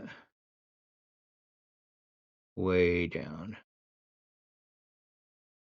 I think they dropped it to something like 0.15 or something like that. But as you can see here, when we are looking at these two, I don't know how good of a job I've done with this because it's kind of, I'm doing this as an on the fly thing. I may have should have set this guy up and done it all together. So this is the yellow, and as we look through this, and it's keyed a little bit kind of properly here. Here we get both the reds and the yellows in here making things together, and it's a much richer environment than it is just if we turn this guy off, this guy off, this guy off, and turn this back on. You can see the kind of the flatness of it, and the frequencies may not match it exactly, but the richness makes sense, and the ability to really manipulate this yellow is the most important takeaway from here. So we can come with all of this stuff and manipulate my green. Don't necessarily want to show my key here, do I? I want to show my color wheel. We can come back, turn that off, play with our greens a little bit to whatever we want, come back, turn this off, come back up, play with our reds here, and just really, really dial that in here. The possibilities of yellows and greens and reds and blues here for whatever it is we've mixed together in these nodes, which is what the name of this lesson is, lesson 12, mixing color from nodes. That's the point. So when you do this from more than two nodes to a third node, they call those tertiary colors. And I can see that that's going to be out of my grasp of good color judgment for some time. But at any rate, that's kind of the long and the short of this episode here. again, each time I do one of these, and I really take the time to go through and play with it, push all the buttons on the dashboard here, I get more and more amazed at this entire process. At any rate, thanks a lot. We will see you in lesson 13 real soon. Thanks a lot, guys. Bye bye. Okay, week 8, lesson 13, take 27, killing me. This is a really complex thing about uh, piping a key downstream. Okay, a key, just to bring you up to speed here, if you don't already know, is that when we sample a color out of an image, and then we transfer that color or use that color as a way to manipulate another image. Okay? Okay. So let's get my face out of here first and come back over here. Now I've done this a few times off screen nicely, and then every time I try to record it, it doesn't seem to work out because it's really, really touchy. So I'm going to be, in order to get this perfect and do a really nice job on it, I may be pausing along the way. That said, so let's come over here and say Option S 3 times. Move this one over and start off with our usual uh, RA lookup table. I wish I had a hotkey for that. Then we're going to come over here, and on this guy, we're going to, what are we going to do? We're going to come down here, and we're going to take all the saturation out of that. Now, this one, this node that's here isn't going to really be used because it was used in another demonstration that they ended the demonstration saying, don't do this. So that wasn't helpful. So it's just going to stay there for now. But what we are going to do is we're going to start a new line by adding a new source, which is back on the video, as you know. So let's add source, and then let's add a special node called a corrector node. And we'll hook up the RGB on it. Remember, green is RGB and blue is mats. Okay? Okay. So that said, to start our corrector node off here, I'd like to remind you what the highlights are about here. So when the highlights are on, this is what you're seeing. You're seeing the one that's highlighted. So remember if I come over here and I say this and the highlights are on, you're going to see a black and white version of it because you're seeing that very node. When I come back over here and the highlights are on, then I highlight it, you're seeing that node. It should go back and forth here. That'll make sense to you. Okay. So the first thing we got to do here is we don't need highlights on for the moment. Is we're going to come up here to effects. We're going to type in color and come down to resolve color, resolve FX color. I'm going to drop a new color space on this, and that's going to bring up the interrogation table. And this here, the input is still the RE LUT, camera LUT. So we need to adjust this to seeing how it's going to go out. Now, technically, it does already say it kind of says what I'm about to put in, which is Rec 709. And then the output gamma is gamma 2.4. Click. And then the Davinci is the tone mapping method is on simple. If we went to one of the other tone mapping methods, it's like luminance, that's going to base it on the light on it. Saturation is going to base it on color. And Davinci is its own wonderful but complex can of worms for another day. So we're going to stick with simple, and we're going to twirl this back up out of our way and get to it. So what else do we need to do here? I don't know if it's going to let us. Let's go over here on this and say, and we're seeing this very thing, and let's go over here to the offset and see if we can't just tweak that back on there. And that's probably not too bad. Okay, so the next thing we need to do here is we need to hit Option Alt and S, which creates another serial node next to this, for which we are going to do our keying. Remember, I said keying is about finding a color here that we're going to separate out, or a band of colors that we're going to separate out and just use that keyed color mask.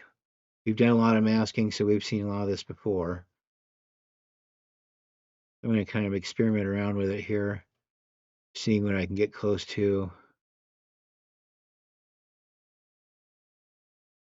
with what he started. This is one of those things where the differences between uh, versions, they're working on 16, I'm working on 18. So I think this is about it. So we're going to need to come here, move these up a little bit, and then together. There's our key coming together nicely. Yeah, that came together a lot better than it did last time.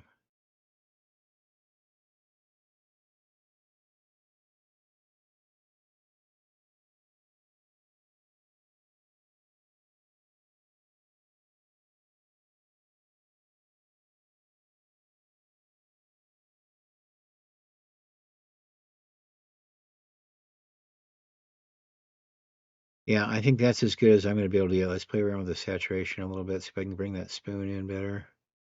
Really not doing anything, is it?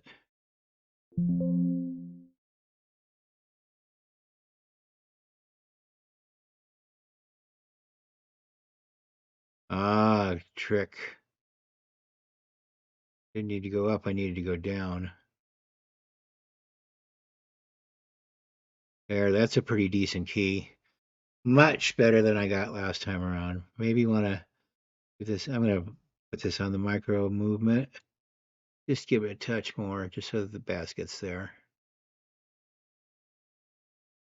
Okay, I'm happy with that. I'm happier with that than I've been at all here. So the next thing, and we're going to do is going to bring this guy up here, add another serial node to him, bring this down a little bit. So I need to figure out a way of getting this into here, and then to come and manipulate the colors based on that. So we're going to use this guy, this node, to manipulate these colors up here and to get a really nice keyed color look going on. So let's use our matte connection and bring that up here. Okay, and we are on that now. So we're going to want to bring our highlights off so we can see to get a semi-decent offset going here. The better this offset is going to be, the better the look is going to turn out when we adjust that down there.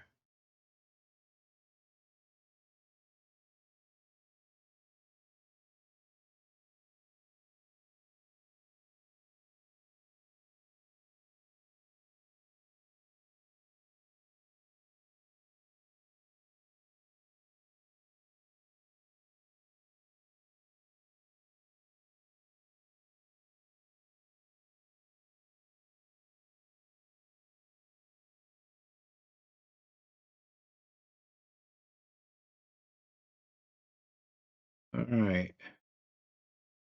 My offset looks about like his offset here. And so let's come back down here and over to this, and let's play around with this a little bit and see what we can't get to clean up here.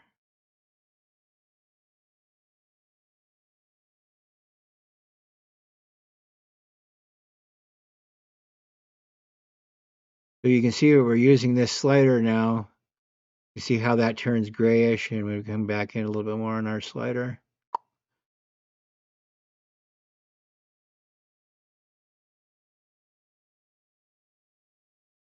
Well, that's pretty good for a look. I don't know if the saturation will change it any. Not really, no.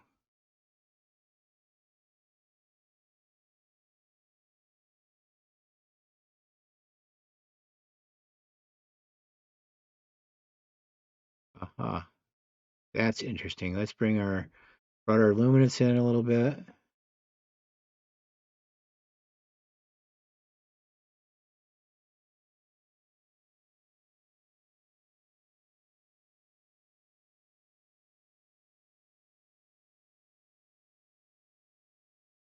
Yeah, that's pretty cool. That's an interesting look. Wasn't as good as I turned out to be. I did this so many times that I remember exactly how to do it, but it's such a touchy thing. And that said, though, we don't have to spend a just a ton of time every time we do this. We can save this entire thing in a couple of forms. We can come up here and hit the gallery and save this, grab a still and save it like that. Or um, we can get out of here and come back to the color wheels here. Or we could close the gallery down and we should be able to save this over here as a save as somewhere. Oh, where'd it go? Save as. Oh no. Well, of course now I can't find it because I'm Twitter pated that I couldn't get this to work as well as I had hoped. Hmm, that's a shame. Really hoping to get that to work better. Still messing around with it a little bit. Anyway, that's the long and the short of that lesson. Downstream keying. Wow, what a trip. I spent an awfully long time on this, and I think it's time for a well-deserved break. And I'm really looking forward to finding somewhere where I can really use that neatly. But that's that look for now. Moving on to lesson 14 next. Thank you very much. See you soon.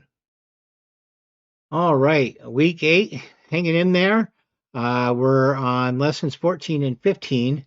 I don't know if we're really on lesson 14, as the instructions did not include the assets necessary to complete lesson 14, local edge softening. It's exactly what you think it is, and it's very elementary. I was able to screw around with it and play with it a little bit, and it's not worth not having the assets to present it. So therefore, we are moving on to lesson 15, creating volume in the whites, and that's kind of an interesting, useful thing.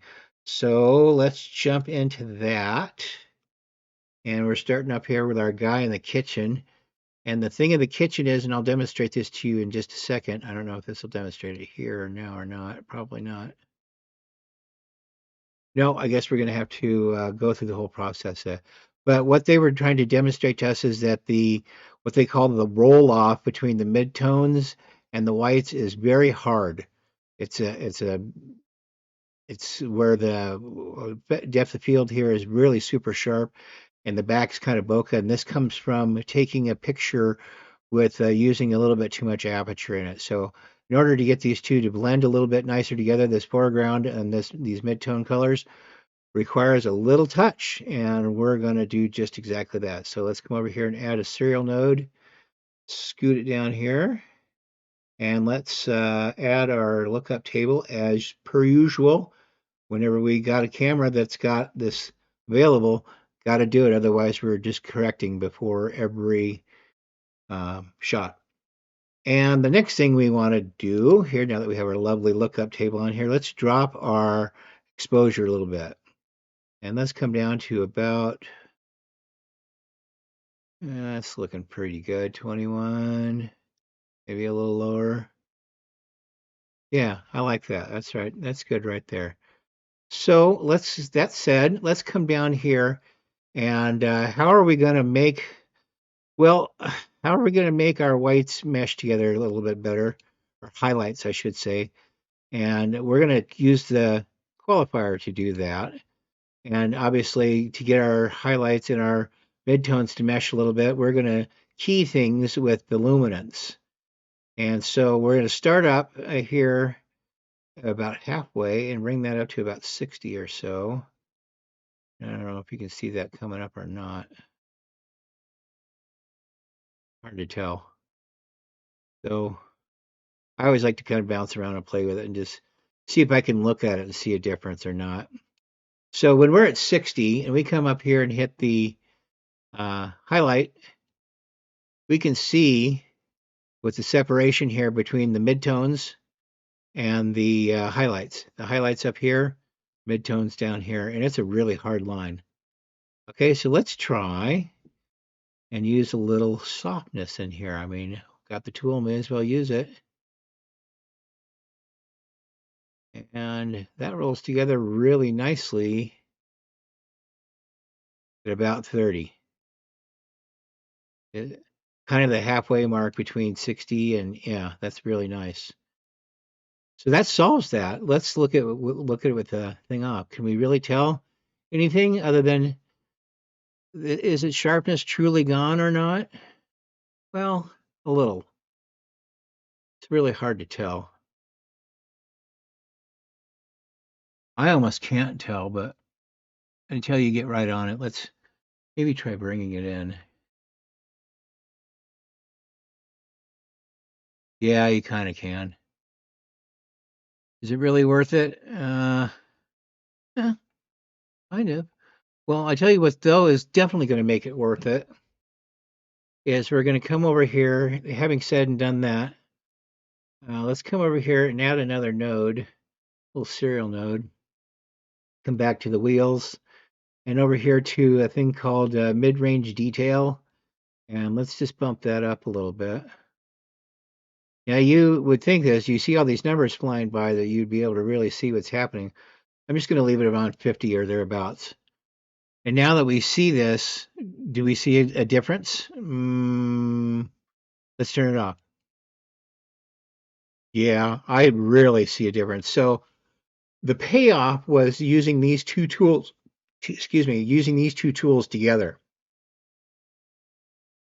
And that seems to be the payoff on a lot of the tools, and maybe even the reoccurring theme, if I had to say so far, what I thought was a tool may have just been a button or a slider for another tool, or using things together.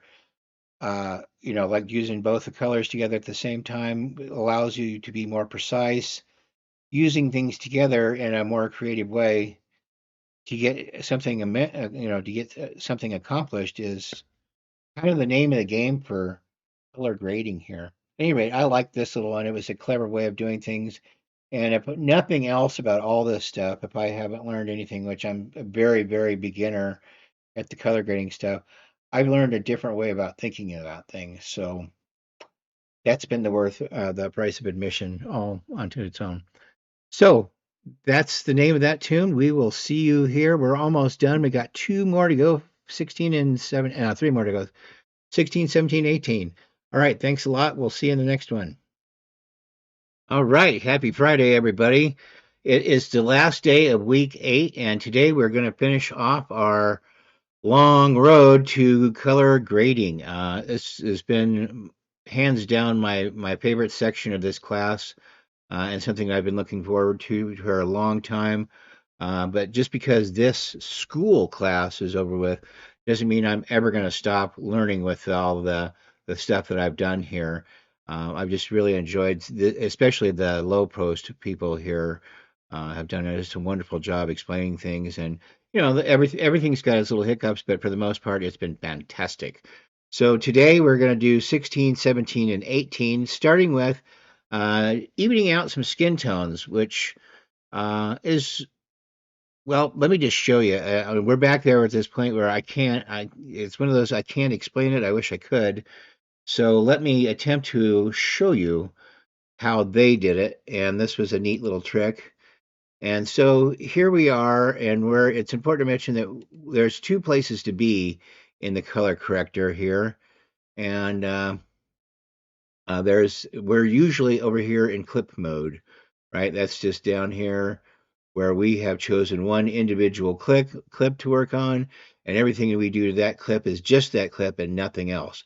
Across through here, however, though, is the entire timeline, and there's some interesting things that you can do with that. So let's come over here to the timeline mode, go down to that, and let's get out of the clip so we get some more room to work.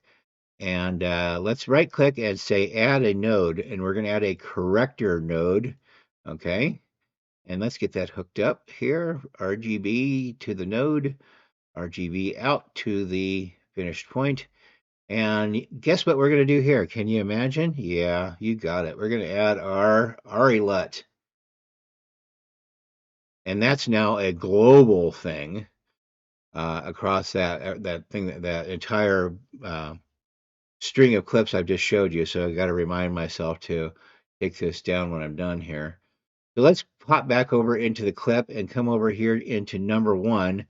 Now he was talking about getting some offset done here out of the batch, um, but it was really specific how he did this.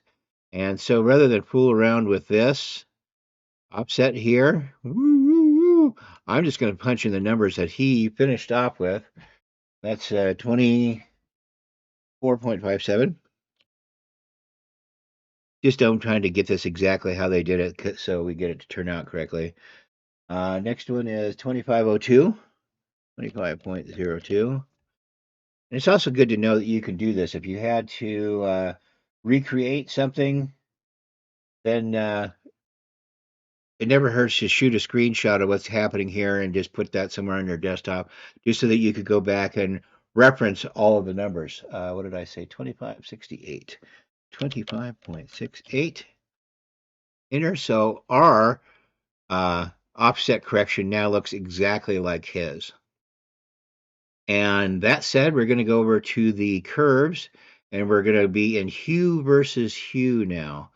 And so let's pop in here a little bit tighter. And I think he took, it should come up down here, but he took his sample right around here, I think. Is one of the things we're trying to address here is we're addressing the pink that's in his forehead. And that's the hue versus hue is a cool way of I'll show you where the pink lies. And then we're going to add back a little bit of yellow to kind of counteract the pink that we take out. So let's try about here, I think is where he did that. And it did. It came up exactly where it did in the demonstration. So look what happens when I take all that pink out that we just sampled.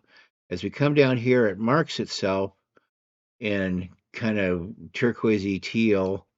And so when we've taken all the pink out, that marks exactly where the pink in his face fell. And so obviously we don't want to turn his head green. It looks like he's got mold on him. So let's just bring this back here so it's just a little bit out. So that's pink. That's a little bit out. That's a lot out. Let's just do a little bit out.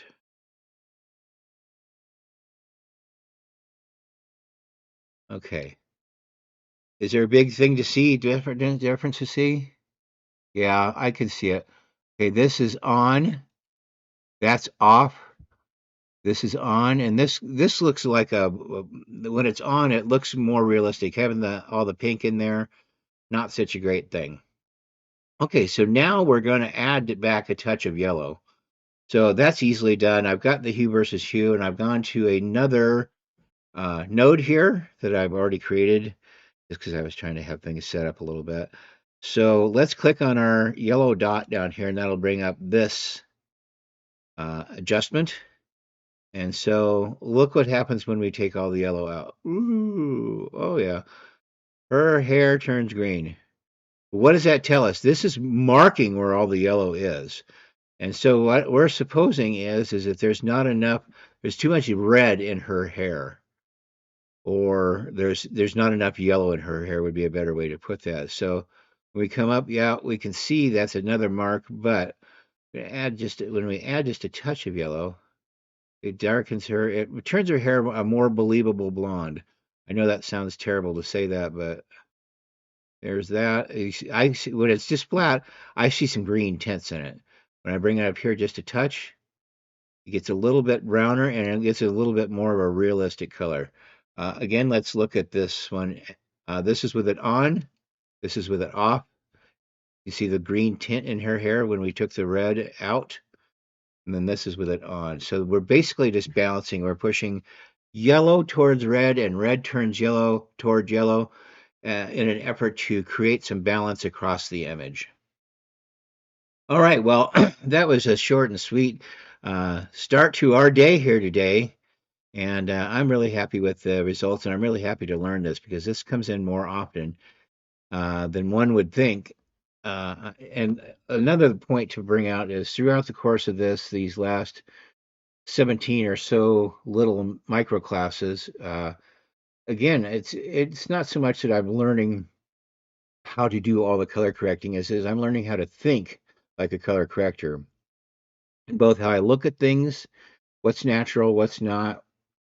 I'm looking, I'm learning how to think that a tool isn't necessarily a tool as a standalone thing, that there's lots of ways that you can put the tools together to get them to uh, work as operators of one another, like we did with the other day with the lab thing where we just used the luminance tool to correct just the sharpness here. So we were using one tool as a slider switch to work on another tool. I don't know if I'm blathering or making sense or not, but the point is that a tool isn't just a tool. A tool can be a complementary piece of operation for something else. And then the last thing is here is developing some taste and some style. Uh, you can't do this without practice. So just because I've gone through this and done 18 episodes of this or whatever it is going to be in the end doesn't necessarily mean that I know what's going on. I have to practice at it. I have to compare it with things that have already been done. And there's a whole list of on here of comparison finished what they think it should look like. Again, colorization is a subjective thing, and at the end of the day, it is what your boss director tells it you need it to be. So that's kind of where the bear sits on that one. All right. Well, thank you very much for watching, and we will see you in a little while with what are we up to? Here, we got to be getting close to 17, 18 next. Thank you. Okay, back on week 8 still. A couple more to go. Starting with lesson 17, soft saturated looks. I was especially proud of this one, and as usual, my great amazement about how things all work so well together.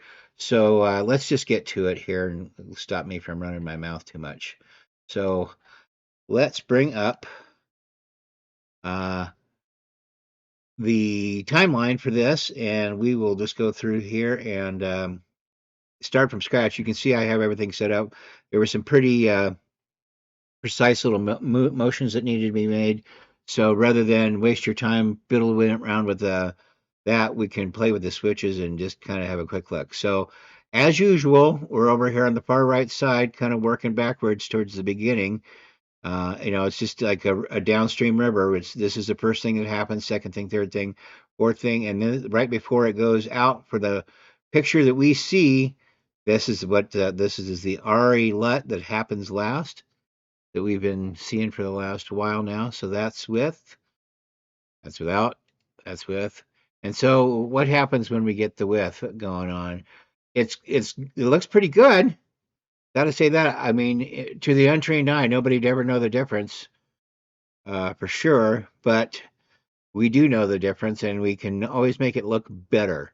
That said, we're going to come over here to the next one and notice that we have lifted it a little bit by 0.6 and we have dropped the gamma by 0.6. And you can kind of see here, this is with it on, this is off, this is on, this is off, this is on. The lighting has become more even across the the image here. As you can see that when we do this too, let's look down here at our waveform. So this is way down here and darker. When we turn it back on, it does kind of spread things a little bit more evenly throughout the course of this. And yeah, okay. So the next thing that's going to happen here is we're going to adjust the saturation here and bring that up to 60. So this is with it off. This is with the saturation on at 60. And make sure that that's highlighted. Okay, so off, on. What happened when that came on? Our skin tone got a little bit more yellow tannish. All the colors became more vibrant the entire way across here. They say color boost for doing the scene and saturation for doing skin tone. So mostly we saw his skin tone get a little bit richer here on that. And we saw our, let's do it one more time. Let's look at our scope here, our waveform off, on. So we saw our reds raise and lower a little bit. Okay, so let's come over here. I called this one drop all. So what happened here is we came over here to the curves and we're looking at hue versus luminance, okay? We haven't done anything yet, but in order to make everything a little bit richer, we're gonna we're gonna drop the luminance on all of this stuff, and let's just click this up. So this is without, this is with. So what happened here? What did we really see? Make sure it's gone over here. We saw the picture change, but we didn't see our uh, our luminance scale change here. So what I did was is we just simply just dropped this from grabbed a hold of this entire line. So right across the board, we just dropped it down to zero point 0.5 here. And I guess if you, I didn't see that, but if you really press on this, I guess if you really look at it and press on it, it gets grainy. It gets noisy. So handled with a light touch here really makes it look nice. I'm going to do the look at the picture one more time. That's with it on. That's with it off. So we've increased the richness. And now let's look down at our scope. That's with it on. That's with it off. So we kind of lowered some of the colors here, which is exactly what we were looking to do here. Okay. And so the last one here is that we've just changed some, we're still at the hue versus luminance scale here, but what we did was we dropped the reds a touch, a very little bit, and then we raised these light blues here. So let's drop these light blues here just to see, since we've done two adjustments in the same thing. All right, let's play with the reds first before we play with those blues. And I always like to grab a hold of them and kind of shake it a little bit. Let's click on our red. And so this is adjusted correctly. Here's, here's what we're looking at here. All right. So let's put that back where it looks good, just to kind of give you an idea here. 0.75, I think is what I initially adjusted it to. And then the next one, we're going to come over here and hit our light blue. And then let's grab a hold of that, wiggle waggle it. Look at that wall in the back there. And so he brought it up 4 squares and just off to the right of where it was here. That's nice. That gives that paint a real richness here. So as we now look across all of this, it's pretty easy to see that it's more than just the original LUT here that we put on here. That we've got that paint in the wall to come back really nice and rich. His skin tone is much better. I mean, it's just the whole thing that it's dropped. He's got a nice what they call a Rembrandt shadow running across his face that now has a little bit of accentuation to it because of the colors that we dropped out of there. Overall, I'd call that a nice success. And that's going to be the end of this one. And we are going to get ready to do the last one, number 18, coming up next. Thanks for watching. All right, guys, last one, week 8, lesson 18, film emulations and grain techniques. So we're adding graininess to some film to give it some age. Where would this come in handy? Say we're watching a movie and they had to do some research or see something that happened in the past, and they turn on an old film projector, and the film has some grade to it, which adds one of the components of maybe adding some age to it, just because kind of a what if situation. So we have some interesting things today to finish this up, and this was a really cool thing and something I will definitely be using. Anyway, here we go. So coming into our editor, and we're already in the color page. But first, I think we got to go back uh, to the media pool page, and note that I added a part of a clip of a professional grade grain stock. and then I added that to the pool. And how that happens is this grain stock, you come down and you have to add it as a mat. So because it's already added, it comes, you just say, you give it a right click, and at the bottom there it says add as mat. And then it comes up and it has this little icon on it here. Like, for example, if this has got music here on it or something like that, the grayscale, it it has sound to it. Everything else here is just a straight clip, and you can tell from the long orange line at the bottom. Okay, so that said, we're going to go over here to our uh, color tab. Sorry, aphasia. And we're going to come over here and we're going to look at what our first thing that we did was, and that was we're not putting in the RA LUT like we've been doing in the past here. This is a completely separate deal that we're trying to create a new color space in which to work. So what we did here is we came down here to our LUTs. You see where the check mark is over to the film LUTs.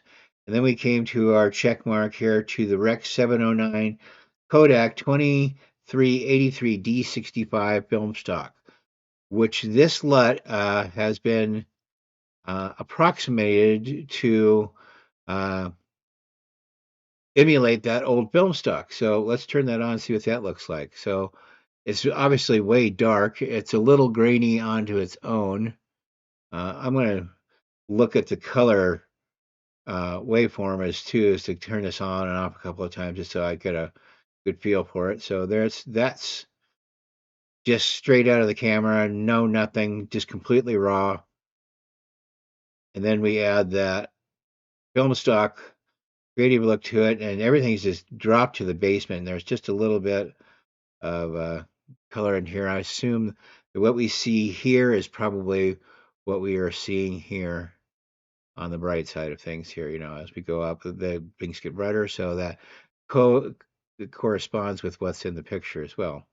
Okay, so the next thing, we came over here and we completely added all the saturation to it. So when we're down here in the saturation, you see where it says 100%? Yeah, that's what this looks like. So as much color as we could squeeze out of that, we did, and you can see that there's not much with that film stock, so there's just not a lot of room to work in it. But that's okay because it looks really cool, and so not a big deal. And luminance isn't a big thing later down the road, and I'll explain that here in just a second. So again, let's look at the picture on or off, on, off, on. Now let's come down here and look at the scopes and look at the same thing. So that's on and that's off. So when we brought all the color in, obviously what we do? We brought all the color in. And so we didn't add much. We just added more color and that's lit up here. So that's what we're seeing kind of across the board. Not a lot of other things, like maybe this a little bit back here had some saturation added to it. Okay, so the next thing is the offset in the midtones here. And notice that we are working in the log wheels. So the midtones, let's come over here and turn it on and then move it over here. So the midtones, I went and copied exactly from what he had done. So he moved his offset over here and put a ton of blue in it. Then he moved over to his midtones and put a ton of kind of orangey red into it. So we have ourselves a real life film look here now. And this is a pretty popular film look called Orange and Teal. And I really like the way that this came out. Considering what we had in the beginning of things to what we have now, it's really something. So that said, here we're coming to the grain portion of uh, this thing here now, and we are going to work. This has been the clip. We've been working in the clip right here. We're going to go over and we're going to work in the timeline. I don't know if you remember me talking about what's the difference. So a clip is working in just this one little thing, and the timeline is working in all of it. Okay. So let's come back to, let's get out of our clip so we can have some room to work. And we're going to start by what are we going to do? Are we going to add? We need to add something here. Add a node. What do we want to do? Do we want a corrector? Yes, I think that's what we'd like to do. And we'd like to put it over here, and we'd like to hook it up. RGB in, RGB out. So we have the first guy going here, and it's highlighted. You'll notice that the corrector highlights in blue. And then we're going to add another node, but we're going to add a special node called a layer node. A layer node allows us to make some adjustments over here, and that'll become more prevalent here in just a minute. So let's disconnect him from the source, and let's come over here and add our mat that we were talking about, our grain mat. So we bring our mouse here, right click it, and go all the way down and say add a mat, and timeline mats. And over here, this is the very name of the absolute mat that we brought in, so we know that that's correct. Okay, so we have this mat that came stock, connecting itself via the mat.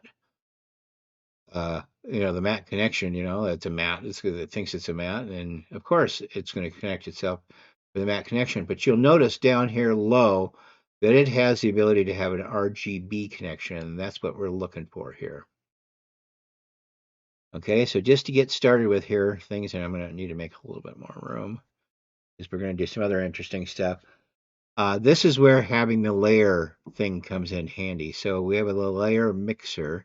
We can right click on the mixer, come down to the composite mode, and just kind of skim down the different options that we have here and kind of see what's happening here.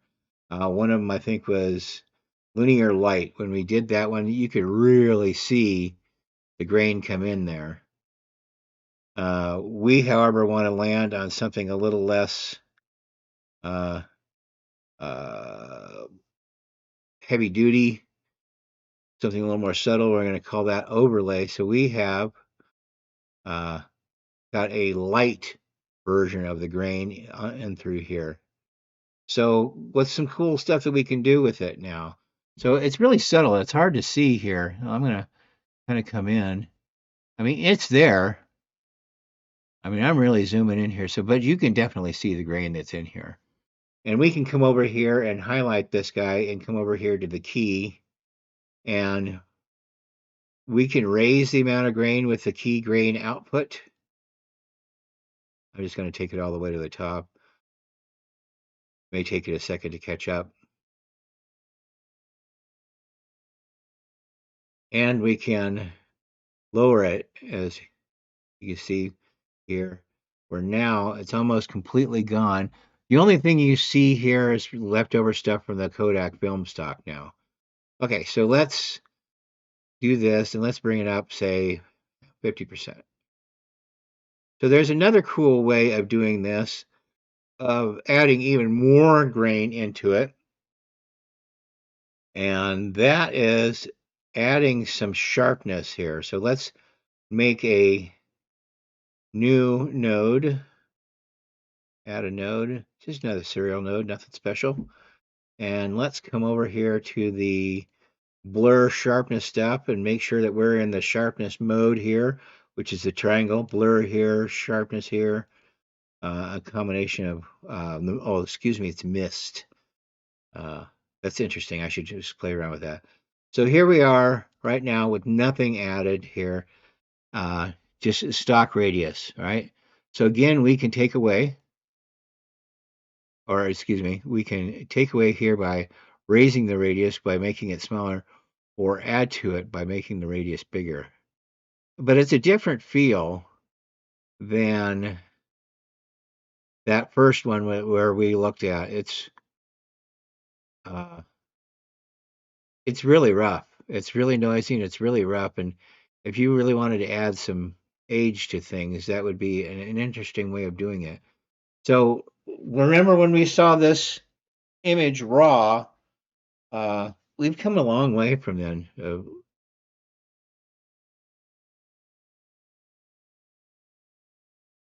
And let's just go over here to the key. Maybe add some more of that. Okay, so the one thing I want to play with, yes, that's grainy. Is it too subtle? I kind of think it is. If I was going to do it, let's kind of back off here a little bit. I want to Control Z out of some stuff here. Okay, and I want to come back over here to the layer and down here to the compost mode and come up here to linear light and add that because I think that is the deal. And then we come over here with our key. That's linear light at uh, here is just out of the box without any key inputting to it at all. Don't forget what keying is. It's raising and lowering of something based on a color or a luminance or a saturation. So that's up to 50% here.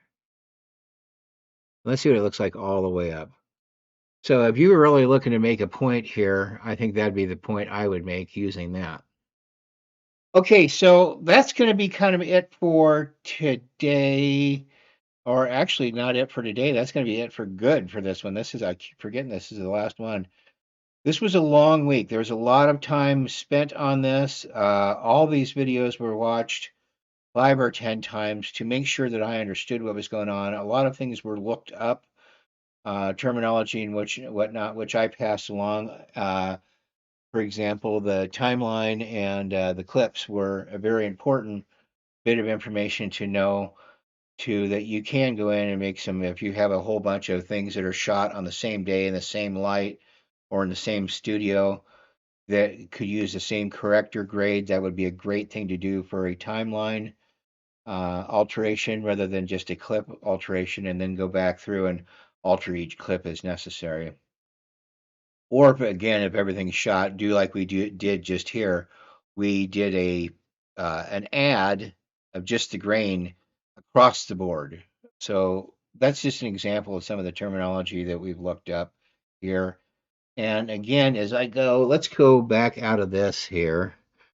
And let me bring my beautiful face back into everything here and just kind of go down the list and recap things that we've done here. The corrections in log and gamma space, what was that about? That was about darkness and that lamp and getting things to work with that. And then the compression techniques of bringing the little tails here closer together here so that it kind of made us some more room to work.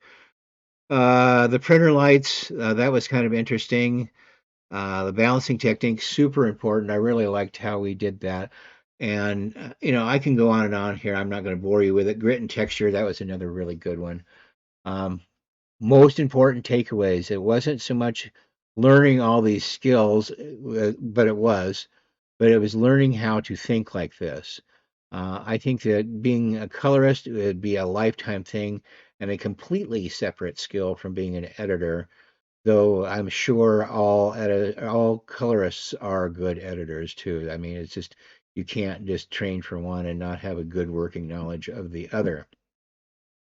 Okay, so that said, this was hands down my favorite thing to date that we have done. And after I'm done editing this together, and I'm going to add the editing, I'm probably just going to edit it together and post it without having to do the making of thing. You guys have seen plenty of that. I'm going to add something in the email here that I found yesterday when I was poking around, and that was the um, latest Academy Awards and how Blackmagic design fit into most of them in one form or another. Now, Blackmagic Design does a lot of hardware. They do uh, most of the high-end computer stuff that you see in there. And they also, of course, do what we're working with now, Davinci Resolve 18. And I'm going to add the list to this of the movies this year that were colorized or edited by DaVinci Resolve, and the list is stunning. The new Top Gun movie is on that list. That was 2 years in the making. Avatar is on that list. Imagine doing the color for that movie. Oh my gosh. And just everything that was pretty much anything that made it to the Oscars on there, but that's a long list of important movies that anybody who isn't living under a rock in Wyoming somewhere would easily recognize. Anyway, that's it for this week. Thanks for watching. I sure do appreciate you guys. And I appreciated the opportunity to do this class for you. And I'll have one more module to go here that's going to take about half of April. And that's going to be the mixing of my YouTube stuff with Davinci Resolve, put together by a friend of mine from Ground Control. And he's probably the best instructor I've ever seen. And we're saving that for last. And then if there's time between April and May, we're done May 8th. I'm going to do an episode for my YouTube channel, which is shot off the back of a motorcycle, and show you guys some of the tips and tricks and all the stuff that we've learned along the way about storytelling and about editing and about coloring and color grading and sound and all of it. I regret that there's not going to be a second class as I thought there is, so we're not going to be able to delve into some of the more advanced stuff. I'll have to do that on my own. I might do that on my new channel too. Maybe do some of the advanced stuff just for fun and for YouTuber consumption. All right. Again, sorry about the long-winded speech here, but again, sure do appreciate you guys, and we'll see you next week, week 9, starting with Ground Control, YouTube, and DaVinci. Thanks a lot. Bye bye.